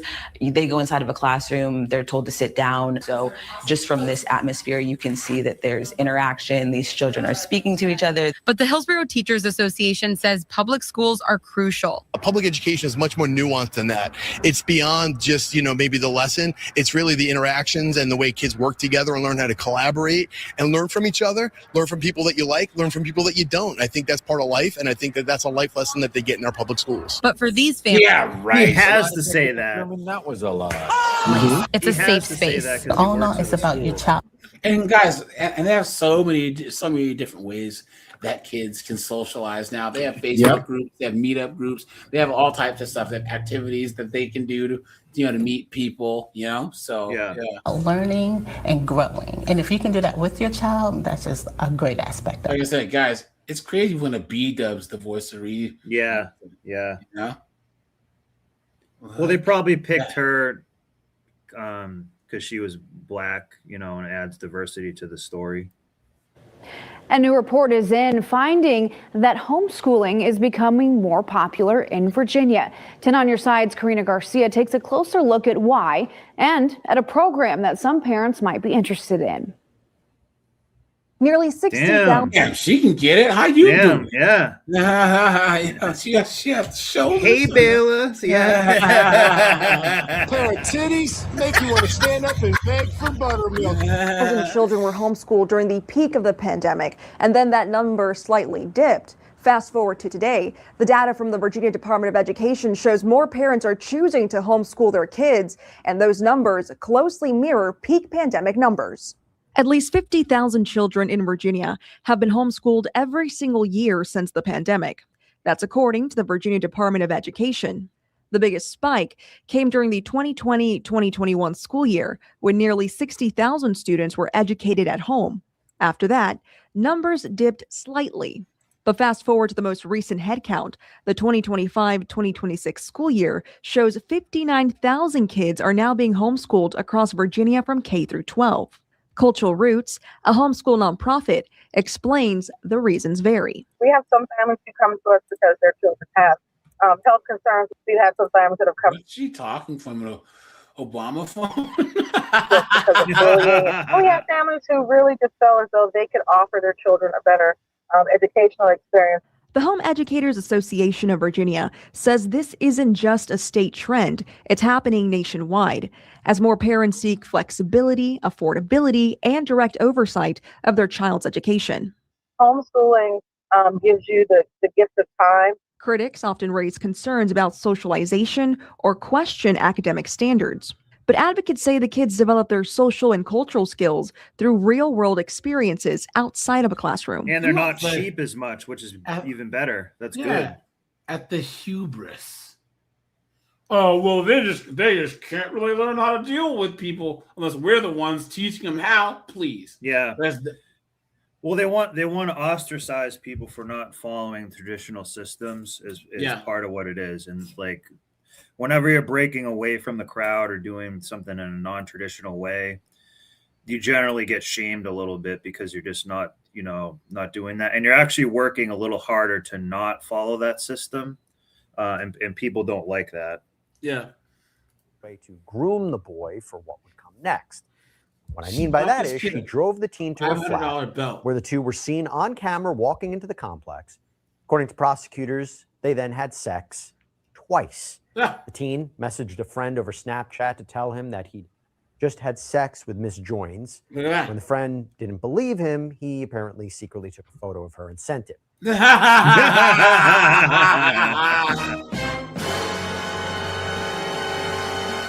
that was on a Friday. By Monday, word about the encounter, as you can imagine, had spread. The boy's mother had found a hickey on his neck, prompting her to head to the school in a rage. Joins was sent home, and Greater Manchester Police showed up at her door. So obviously, given what's happened, I know you've been sent home from school today. So you are under arrest at the moment on suspicion of sexual activity with a child. You do not have to say anything, but it may hang your defence if you do not mention one question, something which you later rely in court. Anything you do say may be given evidence. How's it gone so far since? So the necessity for the arrest is obviously to protect the vulnerable and for prompt and effective investigation. So obviously you are under caution. You will be given obviously your chance to say everything at the station. But obviously for the time being you're under arrest. So she was released on bail, but ordered not to have contact with any children under 18. She was also suspended from her job. But unbelievably, not only did she not follow any of those parameters, of course she not. apparently pursued a relationship, a sexual relationship, with a second teenage boy who had been a student at her school. Word got on the street guess what that she's happened a this time? 3-4, so She became pregnant. Yes. While Join's relationship with this second victim, known in court documents as Boy B, was not illegal by the time she got pregnant, their relationship started when he was 15. And according to testimony, Joins revealed the pregnancy to Boy B with a series of surprises, which culminated in her handing him a baby onesie with the words, "Best Dad" on it. That's look at that. Oh my God. They're demons, guys. Wow. They're absolute demons. And guys, once again, that's the only lesson she ever taught him. Oh! Guys, didn't they say she got 6 years for this? Only 6 years. That's it. It's just enough time to raise your kid in a prison cell or whatever. Yeah, but UK jails are like freaking resorts. You know what I'm saying? They're not. Yeah. Go and look at documentaries about UK prisons, and it's a joke. Testified during her trial that she only became sexually attracted to Boy B after he reached legal age. She was arrested for the second time after that date night, if you even want to call it, where she announced her pregnancy. She was found guilty in May of 2024 and sentenced last week to 6.5 years behind bars. She cried, shook in Manchester Crown Court as Judge Kate Cornell handed down the punishment. Judge Cornell said in court, "There is a breathtaking arrogance in your conduct. You were the adult. You were the person in control, the person who should have known better and entrusted by the school and the boys and by their parents of caring for their sons. Instead, you abused that position of trust and exploited the privileged role for your own sexual gratification. Judge Cornell also made the point that 15-year-old boys are no less vulnerable than girls. Equally, a female teacher is capable of behaving as manipulatively as a male teacher. Well, boy A did not submit a victim impact statement. Boy B did. And I will tell you right now, it's heartbreaking. He said, I was coerced, controlled, manipulated, sexually abused, and mentally abused. It is very upsetting that this has happened to me. The months after the abuse happened to me was a very dark time. I felt backed into a corner. I just lived a double life for 18 months behind my family's back. He goes on to state, one of the hardest things I had to deal with in this time was not being able to be involved in the pregnancy. Look, he's a kid saying this. Social services contacted me in October and told me that Rebecca had refused to let them update me about anything, including due date, gender, health updates. The thought of not being able to see my child was heartbreaking. Ugh. It was revealed during trial that the child was taken from Joins within 24 hours of being born. The statement from this boy B goes on to state, I now also really struggle with the idea of going into another relationship due to the negative experience I've gone through with Rebecca. Ultimately, I will forever be Rebecca's victim. And more from your, but we're talking so much about this. Aside from the fact that this is abroad, how does this one rank up in the cases you've seen? Oh, it's so terrible. It's horrible. And the real life repercussions that are long term is especially poignant here because of the fact that there's a child involved, meaning the newborn baby. Look at this chick's face, guys. That is the product of this horrible situation. And so it's bad enough for a child to be sexually abused by somebody who is in a position of trust, like his teacher. Bad enough that there are multiple victims in this case, boy A and boy B. But now, like boy B said, he is inextricably linked to his abuser because of the fact that she got pregnant with his child and apparently only told him about it until, after the fact. You've seen cases like that before, right? Where someone gets, the female perpetrator becomes pregnant? Absolutely. I've prosecuted cases like that before. And I will tell you that the impact it has on the victim, the boy, and the boy's family is immeasurable. And it doesn't ever go away. Guys, let's look at the language here in these stories, all right? Because look, watch. First here at 5, a now former high school teacher is under arrest, accused of inappropriate conduct with a student. Gregory Sinadinos taught at Lato High School. He appeared. You're going to call him a monster. Afternoon. Fox 13's Kylie Jones is joining us live from the sheriff's office with the details. She looks like a transformer, right? Kylie. And Haley, Gregory Sinadinos had been at Lato Weird face. This forehead. It's 2024, according to the school district. He was taken into custody just a day after those allegations were reported to another teacher. She kind of reminds me of one of Bruce Willis's kids. Teacher put in his resignation the same day he was arrested, according to the school district. Gregory Sinadinos.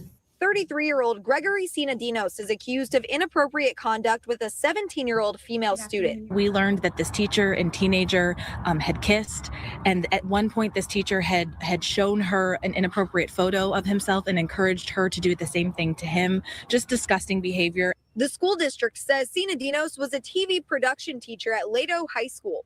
The Hillsborough County Sheriff's Office says the alleged incident happened earlier this week. A spokeswoman for the sheriff's office says it came to light that same day when that student reported it to another teacher. This is someone who is not only taking advantage of his authority and his position, but he's preying on someone to make themselves vulnerable, knowing that in the day and age that we live in, those photos don't ever go away. Sinadinos made a first appearance via video on Thursday afternoon. His attorney says he's never faced any previous criminal allegations. That the entirety of this conduct was confined to one individual. And students at a Florida middle school sound the alarm when a substitute allegedly goes far beyond his teaching. I think we've seen her before. First of all, she's like a teacher, and it's a student, so it's like, nah. The student at the center of the case insists it's just a misunderstanding. You ever been to her house? Man, you're trying to make her seem like a pedo. Oh, no, I'm not. No. Until the truth is finally What a revealed. mess. How long have you guys been, you say, basically dating? Yeah. Who do you think she voted for? This is Inside the Crime, presented by Law and Crime. I'm Elizabeth Milner. To start getting your cash back, She used to have that bull ring. Yeah. Yeah, she looks click better the link now. in the description or scan the picture and another student. Whatever we talk about in here stays in. Look at this broad right here with the blonde hair. Look at that. Can you imagine you walk into the school and you see this dunderhead? Streets. I'm a bitch from the streets. I get that money. I get that money. Bitch, give me what you got. In here, no one knows that you're having a conversation with us. But can you tell me about yesterday? You can call her B-Dub Franklin. Oh! Ben Franklin. Yes. As in this, do you have Miss Torres class? Yeah. The Marion County Sheriff's Office redacted what was said next. But to get a full understanding of how we got here, let's go to the incident report. It says, quote, Dr. Austin stated a student reported to her that she witnessed inappropriate behavior in a classroom the day prior. The reportee advised she went into a classroom during 5th period, which is taught by long-term substitute teacher subject Dianelli Torres, and observed a student with his head resting in the teacher's lap while the teacher massaged his head. The reportee did not know the student's name, but stated he was not supposed to be in the class. But this student in the office says he didn't see anything. What happened yesterday during 7th period? Oh no, they just they throw around paper balls. That's it. Okay, and so describe what the class looked like yesterday during 7th period. Okay, I'm just gonna imagine a room, right? Okay, so this is Miss Torres' desk. Miss Torres is at the desk. First is right here. Mm-hmm. There's a table of kids right here. Mhm. Here's where the computers are. Mm-hmm. Kids on the computers. People throwing them on paper balls here. Mm-hmm. Her trying to get them to stop doing that. Mm-hmm. And then there is her writing girls, if you know. Okay, so who was sitting next to Miss Torres? Who's sitting next to Miss Mhm. Torres? Yeah, see how this student teacher person, whatever, this teacher is like dressed the same as these kids? Just the same crazy hair. And she's a teacher? What a joke. Describe him. Oh, that's right. He has fluffy hair. Mm-hmm. He was wearing jeans Mm-hmm. that day. Mm-hmm. Yeah. And what color top did he have on? What color was it? Top shirt. This B-Dub is just like not, aren't you supposed to be like trying to be nice to have them be as forward as possible? Jacket. Look at her. How rude she is. Was it just black? I think it was just black. Okay. So, and so he was sitting next to her? Yes. Okay, so. Chill out. Let him answer the question. Was anything unusual? No, they were just chatting. Okay. Anything else? Remember what happened? Scored. Miss Torres' lap. You never saw any of that? I did not see anyone sitting on Miss Torres' lap. Okay. But were you in their 7th period? Yes. I'm being serious. In both periods you were in, you didn't see anybody sitting on Miss Torres' lap? No. Was anyone in her He's lap? lying. No. Okay, talk to me about Discord. The what? Discord. Oh, that's a chatting group, yeah. Okay, and what about it? Oh, we just talk to our friends. That's it. But what are you trying to ask me about? Have you ever talked to a teacher on it? No. Okay. Now, there's a reason why school officials are asking about Discord. For those who don't know what Discord is, you can play games, send instant messages, do video group chats, all of that. But according to the incident report, Dr. Austin informed the school resource officer, Dianelli Torres was disciplined in December of 2024 for using Discord to message students. So let's fast forward 20 minutes when another Harmony Academy student is brought into the office. Oh, okay. How are you? Good. You know you're not in trouble, right? Yeah. I'm good. So we hear that something happened in Miss Torres' class yesterday and that maybe you saw it. Were you in there Miss yesterday? Torres. What period? We can have 2 periods. 5th and 7th period. Blah blah blah. Get to the point. Is that on Discord or? Yeah. Okay. All right, here, guys. Here, let's check this one out here. Check this out. This one I had saved. We haven't looked at it yet. Oops. Guys, hit the like button, please. Yeah, hey, can you step out for me? Sorry, I didn't see anybody. You're fine. Go and step out. Scared me. A soccer coach and teacher is in handcuffs accused of sex with a female student. I have the video. Lesbian. Lesbians. Lesbians. Lesbian. Lesbians. Lesbians. Lesbian. Lesbians. Lesbians. Lesbians. Lesbians. From the investigation into Molly Mercereau that was just released. Okay. I have an attorney friend. Would you like his number?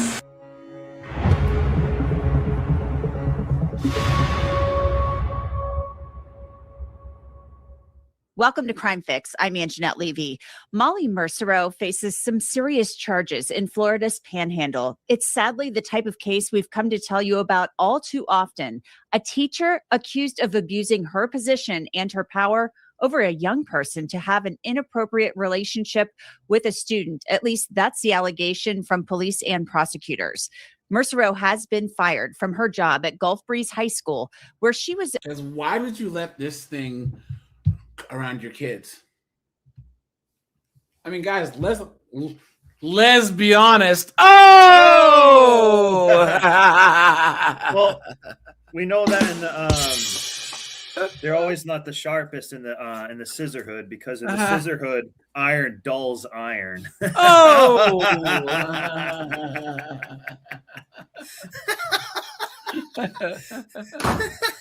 Oh, sorry, wrong side of the a vocational teacher in the Hospitality and Tourism Academy. Mercereau had also coached soccer locally in the Pensacola area. And when she was younger, she was a standout playing soccer in college. The investigation into Mercereau started on July 8th, 2025, when a friend of the teacher actually called police and told them that Mercereau had told her that she was having sex with a female student. The local PD turned the case over to the Santa Rosa County Sheriff's Office. That's one thing that these 304s can't do. They self-snitch. Is keep their mouths shut. They always snitch on themselves. And I'm telling you guys, social media stuff is a reason why they're getting busted more and more and more, you know? Hey, and AJ, her mouth wasn't shut. That's why she couldn't swallow her pride. Oh! Just began investigating right away. They found something very concerning. Molly Mercereau and this student had actually been investigated by the school district in April of 2024. Because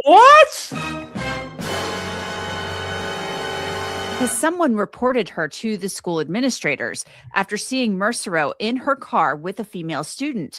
The student and Mercereau denied that there was anything inappropriate going on, but they admitted they had texted one another. Mercereau was given a performance correction notice after the school determined there was no sexual relationship. But Mercereau shouldn't have been texting students or giving them rides in her car, according to the administration. Mercereau agreed to the following. Ms. Mercereau will not allow any students to ride in her personal vehicle. Ms. Mercereau will not communicate via text or phone using her personal phone number. To communicate with students, she will use the approved district communication methods, school email, Microsoft Teams. Ms. Mercereau will only allow students in her classroom for instructional purposes. Ms. Mercereau will not allow students in her classroom to hang out before or after school or during a lunch period. If a student comes to her in need of mental health support, she will refer them to the appropriate resources at the school, like counselors, administrators. So that's just one of the things that detectives learn, and they were already digging a little deeper. Yeah, I was just thinking about asking about keeping your lights on.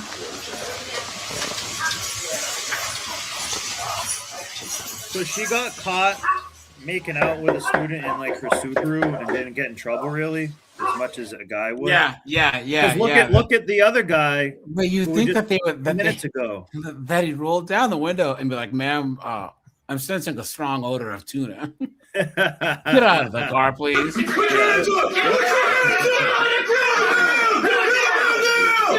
Yeah.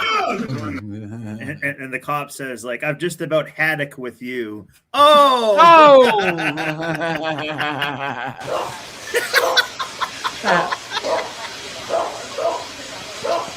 But see how the other guy only kissed the girl? He did send one bad picture, but this woman was kissing a girl in her car, and she barely got in any trouble at all. Yeah, you know what I mean. She didn't send a nude pic. There wasn't a nude picture that was sent that we know of yet. But look what happened to the other guy. Yeah, and this girl is not in trouble at all. The double standard. If this would have been a guy who got caught with a student, yeah, well, that's what we just saw. Like 2 ones ago, that other guy, he didn't actually. He just kissed the student. I'm not saying that's acceptable, but he did send one picture. But this girl was kissing a student and doing the same thing, and she's basically still working there and everything. Didn't even get fired. Yeah. Yep.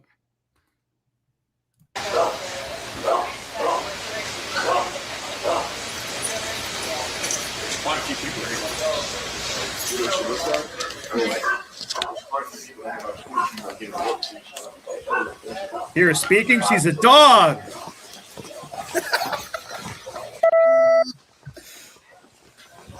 Oh, get to the point. Weaver with the Santa Rosa County.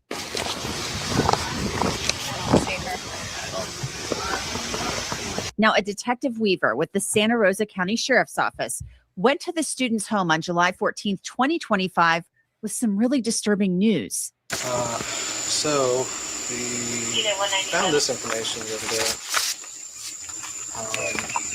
This is a Discord chat between the coach and... Oh, nice house. I didn't even know about that. Looks like Wednesday...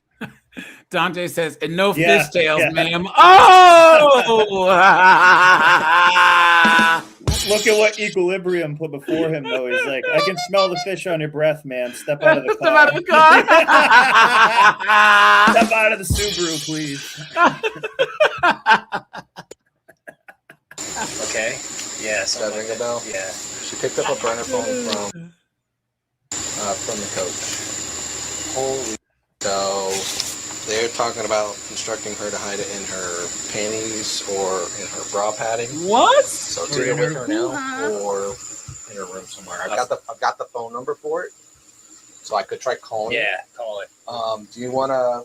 I assume if she's at therapy, she's probably in a room with the therapist, and right wife's now. just in a waiting room or something. She's in the car. Yeah. You want to call her let her and know. we'll fill her in. Yeah. Here, I'll call her right now. So Detective Weaver tells the student's father that Molly Mercereau, who they called Coach M, bought a burner phone for his daughter and reveals what would seem to be instructions given to the girl about how to hide this phone. The next day, the detectives try to seize Mercereau's phone, but she's not home. Then on July 16th, 2025, 8 days after receiving the report that Mercereau was having sex with a student, Detective Weaver went to Molly Mercereau's apartment to collect evidence. Specifically, he had a warrant for her cell phone.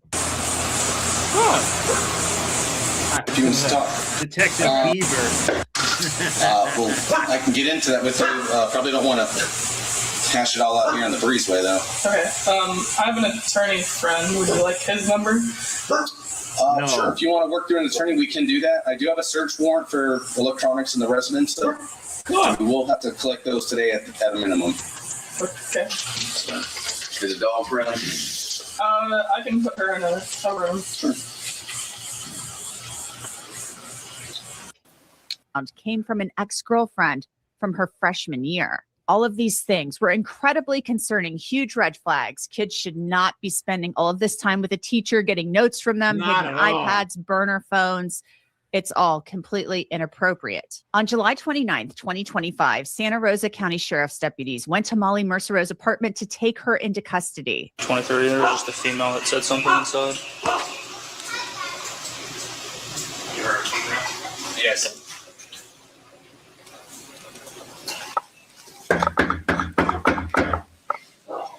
Sheriff's office. Yeah, hey. You step out for me? Sorry, I didn't see anybody. You're fine. Go and step out. Scared me. There it is. It's time! Anybody else in the house?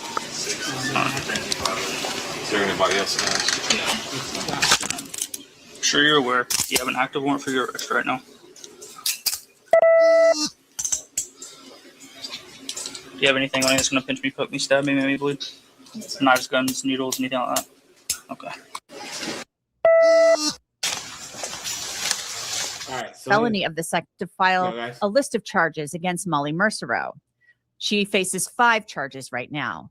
Offenses against students by authority figures, criminal solicitation, a felony of the second degree, contributing to the delinquency of a minor, causing a child to commit an act of delinquency, using a two-way communication device to facilitate a felony, criminal solicitation, that's a felony of the second degree as well. Whoever you call. AJ, I think they missed one too. It was battery with scissors. Oh!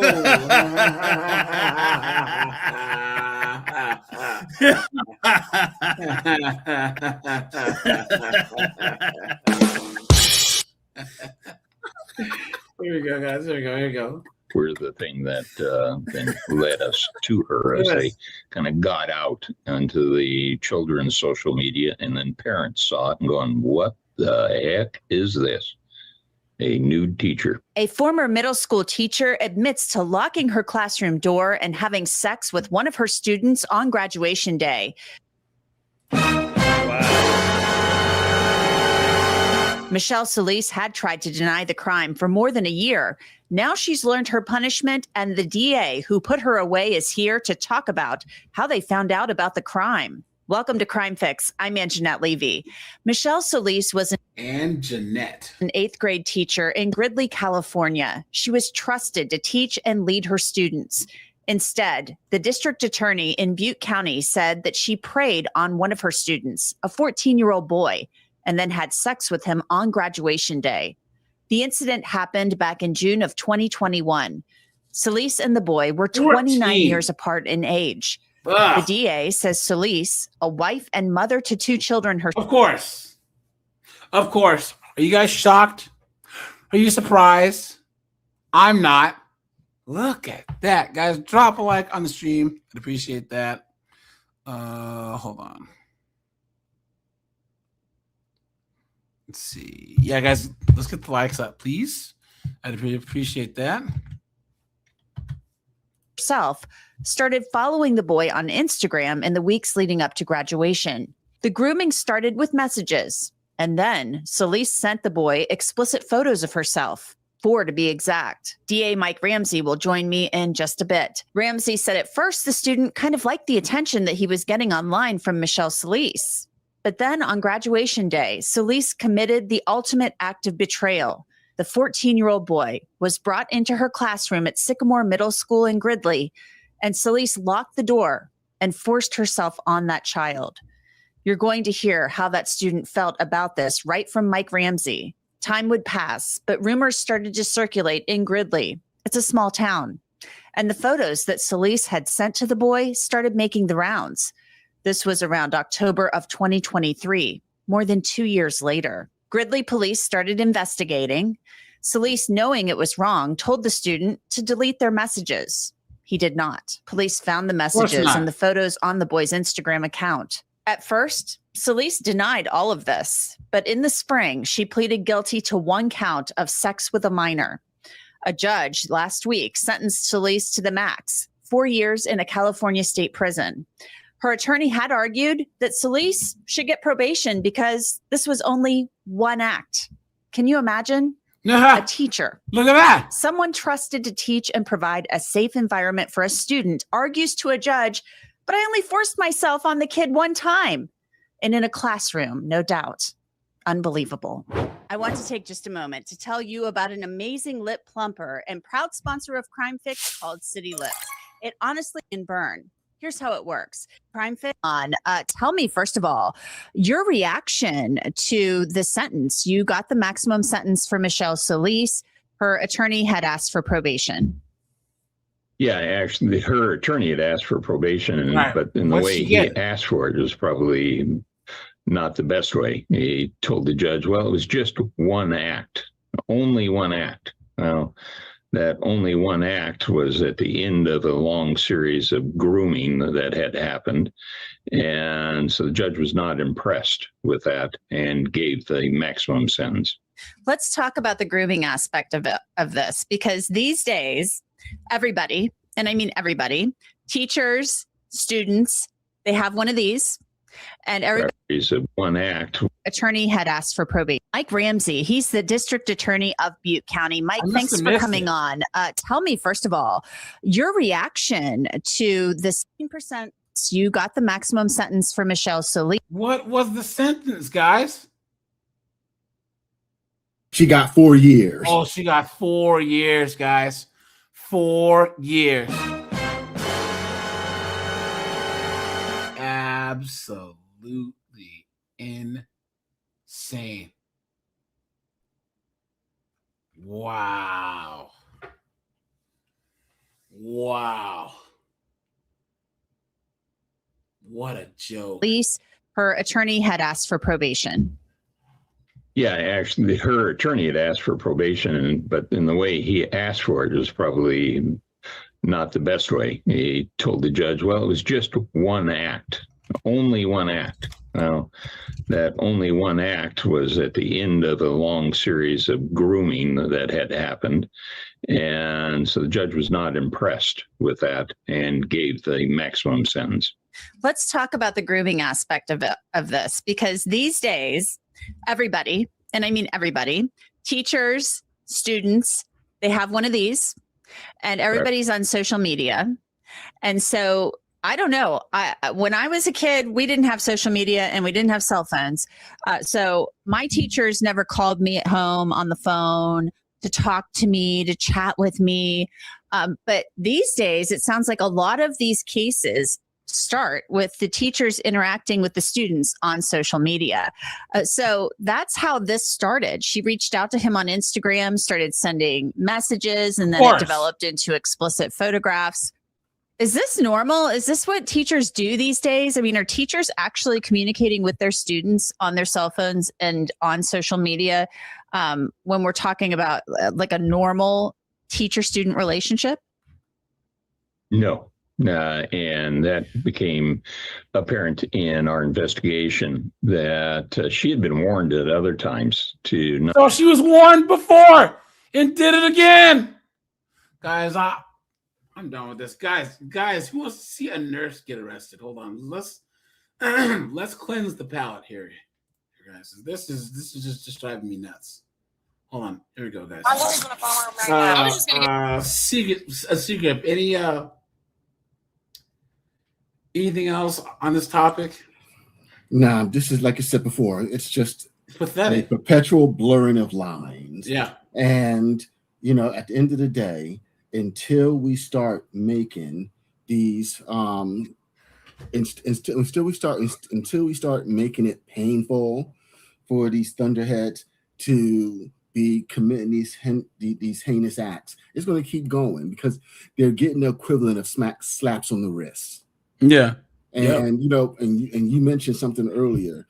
Look at the language. When it was the man, it was disgusting. It was a violation. When you see photos of him, when you see photos of the men, they're in prison uniforms.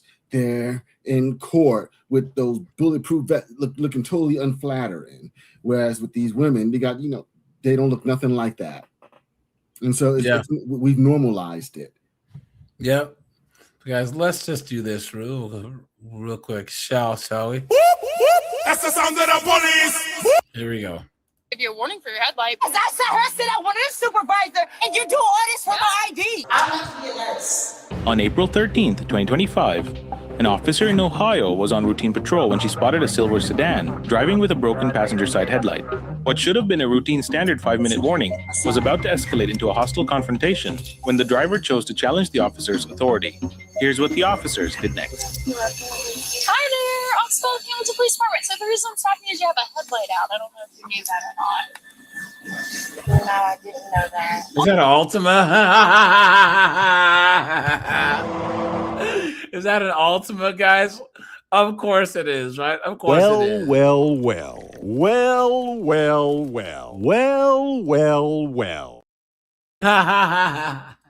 Here's your driver's license on you.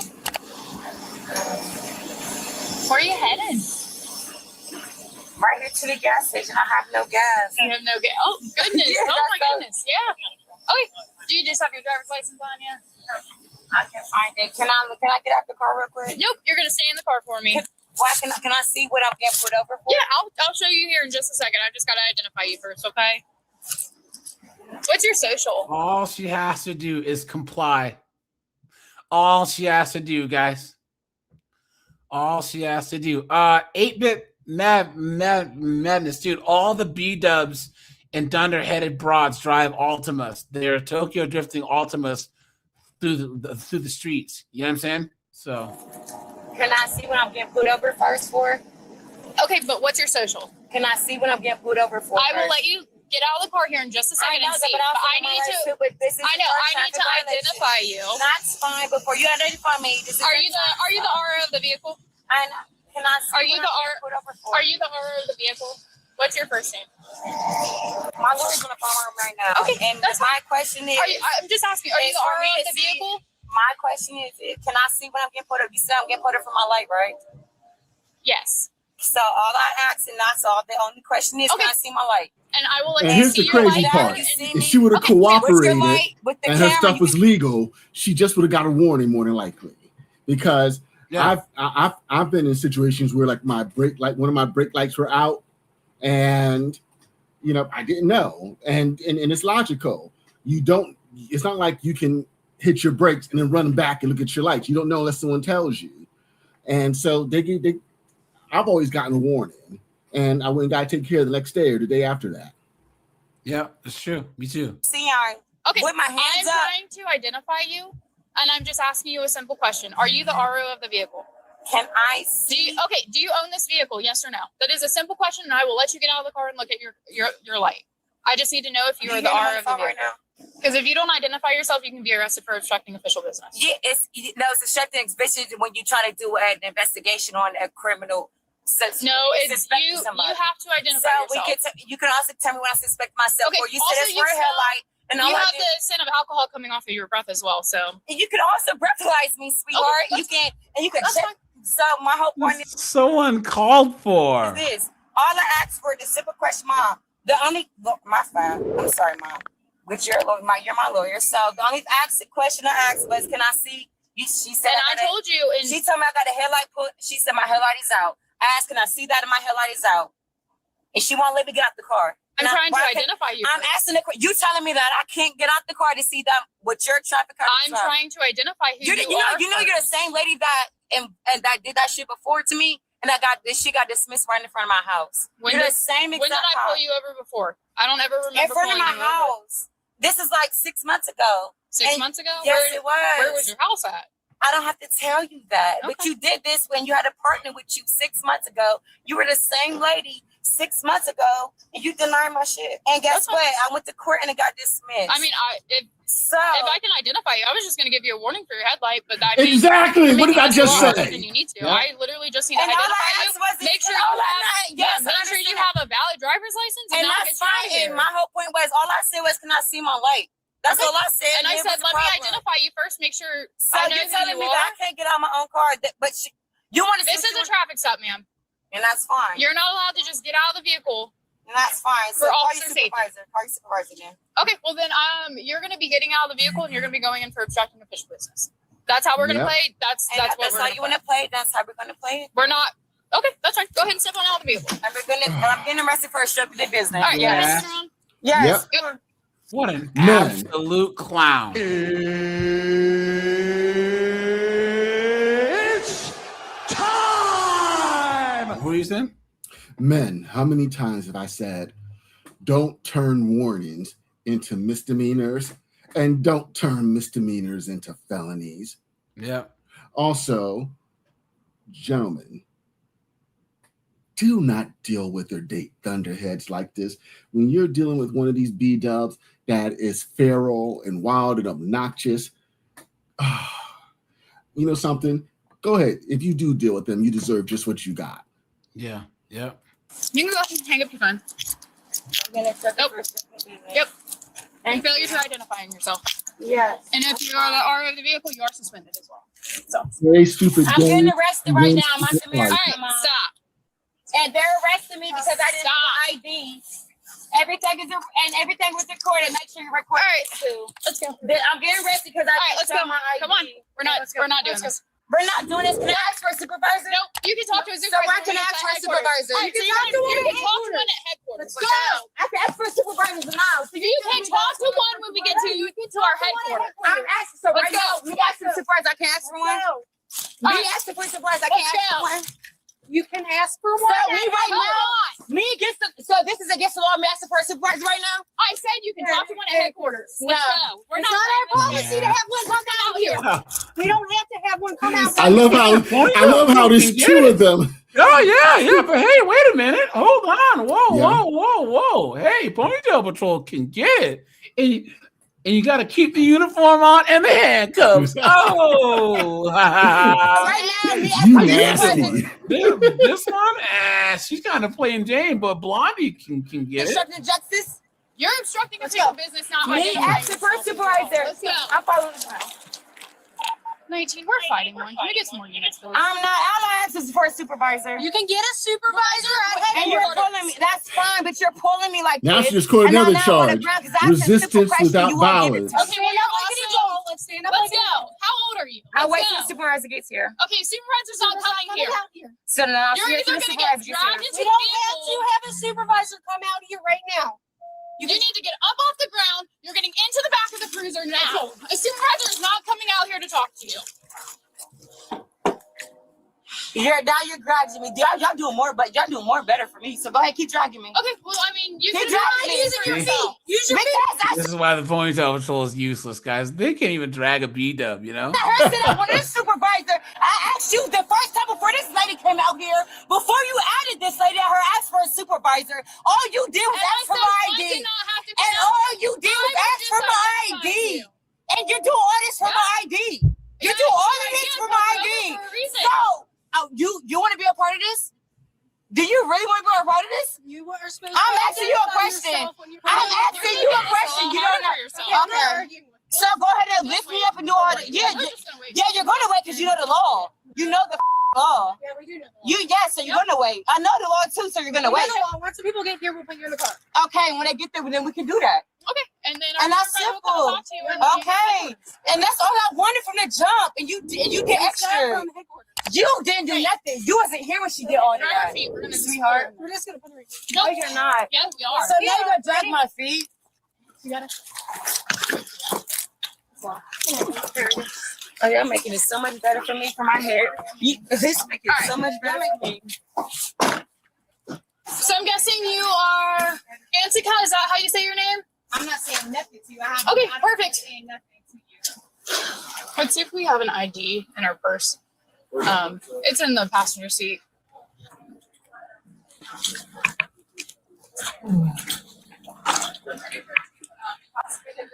Trying to find an ID because she won't tell us who she is.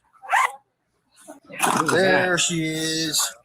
Guys, probably her license is expired. She is Jaskina. However you say that. Nah, you can't even say her name. She's our RO. She's also suspended, so she'll be. Did she resist? She's just dead weighted. Dead weighted. Okay, she wasn't fighting. She wasn't fighting us. We had her handcuffed. We couldn't pick her up. Okay. So I do failure to comply and then obstructing and then DUI. All right. We'll I will be en route to headquarters with one female.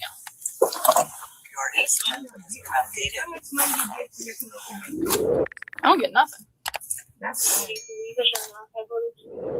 It's gonna be a long ride to the station, man. And you want to hear something funny, AJ? What's that? So last year, I was pulled over because my registration was expired and my license got suspended for a parking ticket. I cooperated because after my surgery, my car has just been sitting for like several months. I couldn't drive for like almost a year. So so I cooperated, gave me my ticket. I went, took care of my registration. I paid the parking ticket, went to court, dismissed.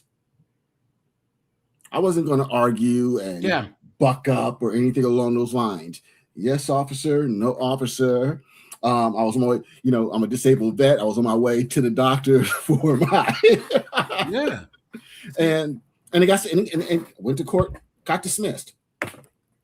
Easy, yeah. Okay, that's fine. And hopefully y'all won't see it on body cam footage. Okay.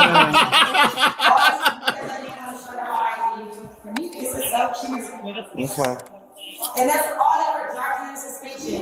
I was December that do this, so I'm going to touch drug dealers, people that is pedophiles, people that kill people. But y'all, we were driving in suspension. That's you didn't receive the board documentation now. I don't want to hear it.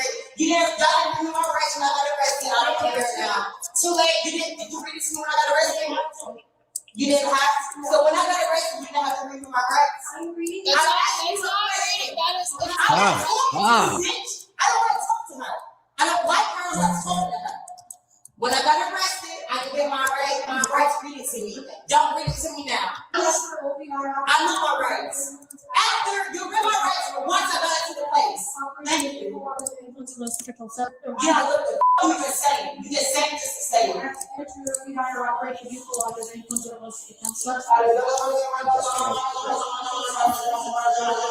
do the counting. God, can you imagine this being your job, guys? Can you imagine? Why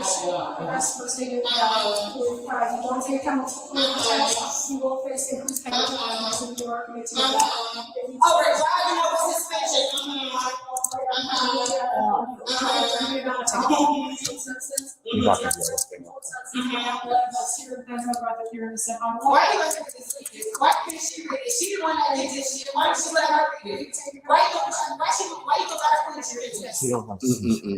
Why you gonna let her finish this? Are you gonna do the talk later? Look what you want to do, sweetheart. Okay, are you gonna do the rest of the love? No, I'm not doing shit. I'm depressed. I'm denying everything. They dropped by the dog. And make sure y'all tell them. Did she just say she's depressed and she's denying everything? Yeah. She's having fun, guys. You know something? So there's a saying, to thy own self be true. I know me. I know myself. I know what triggers me. I know what sets me off. And in relationships, I let women know what my limits are, what my boundaries are. And one thing I know is that a chick like this, I can never be involved with, because I know I will be putting pause on her, which I do not advocate. And whenever you find someone that you know could take you to that, you're best just to end the relationship and walk away. Yeah. You can't fix, you cannot heal, you cannot tame, and you cannot civilize these feral chicks. Trust me, I've tried. You can't, guys. It can cost you everything. Yep. I've tried. Everything, guys. Everything. Your freedom, your health, your finances, Yeah. What a joke. Hold on, guys. And if I can't do it, you mere mortals can't. Let's see. Hold on, guys. There's one more thing here that I'll show you guys, and then I'll raid you guys over to Snowboard's channel. Hold on. There's one more story here that I want to I had it saved. There's one where this chick runs over. Oh, look at this. Hold on. Look at this, guys. Let's see if I can find it. This girl gets mad at her mom. Hold on. Watch. One second, guys. And she hits the gas and just runs her over. Hold on. Whoa. Yeah. Hold on. Because give me a second. I gotta find this video. It's worthwhile watching the first. Here it is. Look at this, guys. Watch. You can barely see it. That was a daughter crushing her mother beneath her own car. Damn. And she was far from finished.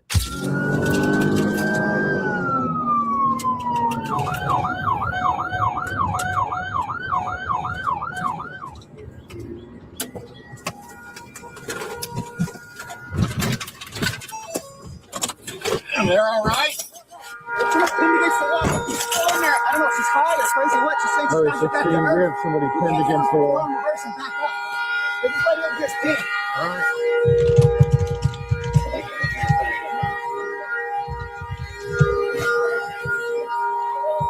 Get out of the way. Get out of the way. Get on the car now.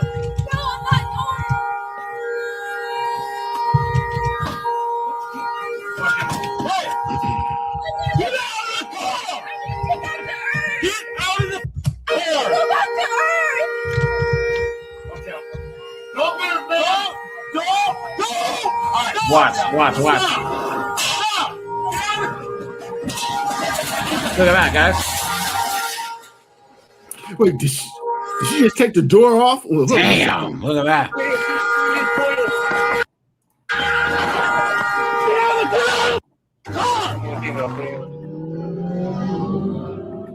JIL 7562, it's black active, headed towards grandchildren.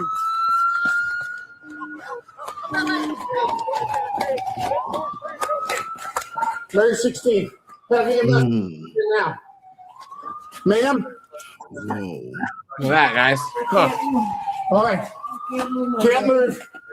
Okay, stay with me, okay? Bobby, she was pinned against the wall. Okay, if you got to throw up, you're fine. I got you. Sure. You got her? Yep, got it. She's in a vehicle. See if State's got anybody in route. 25 right area. 17 on her out. I'm checking northbound. 17, she's going to be at Brancho Gideon Weber. 17 affirmative. We're northbound, approximately 40 miles an hour. Her corridor is still hanging open, not acknowledging lights. Raise your eye. You guessed it, buddy. You guessed it. Sirens. Okay, any with the patient? 16. EMS is with her now. Unknown, unconditioned. Look. Thanks for going. She just turned westbound. Did she just lose a tire? Yeah. 17, she's riding on her front right rim. 7362, correct. 7362. That's not a good tag. You can go. 6 Mary 17, coming up on board. Sergeant, you and your mom get in a fight and you put the car in gear.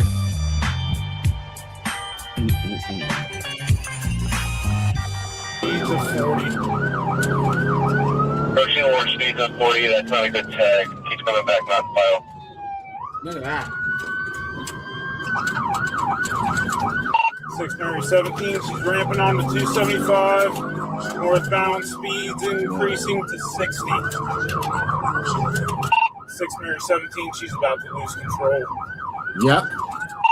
6 Mary 17, 53 over 4, speeds of 55 miles an hour. 6 Mary 17 just crossed over into Hampton County, coming up on Logan exit.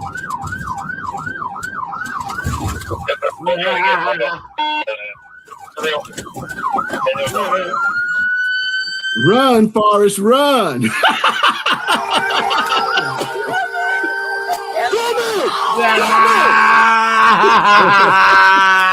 It's the most wonderful time of the year.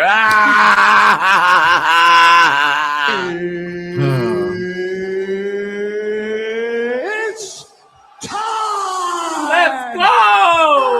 6 Mary 17, taser deployed. Taser deployed. Dumbass.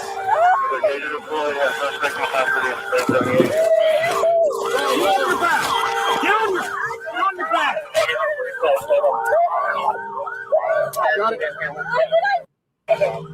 What did I do?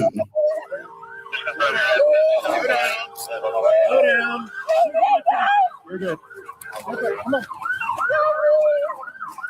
Going up and over. Hang on. Please, I want to go back down. I'm gonna pull this out. 1, 2, 3. Pull this out. Cuckoo for Cocoa Puffs, guys. Look, the Britney Spears haircut already told me that. Just put her in ours because we'll take her. Jesus, can you imagine? You raised your daughter for all these years, and she comes out looking like this. She's all yours.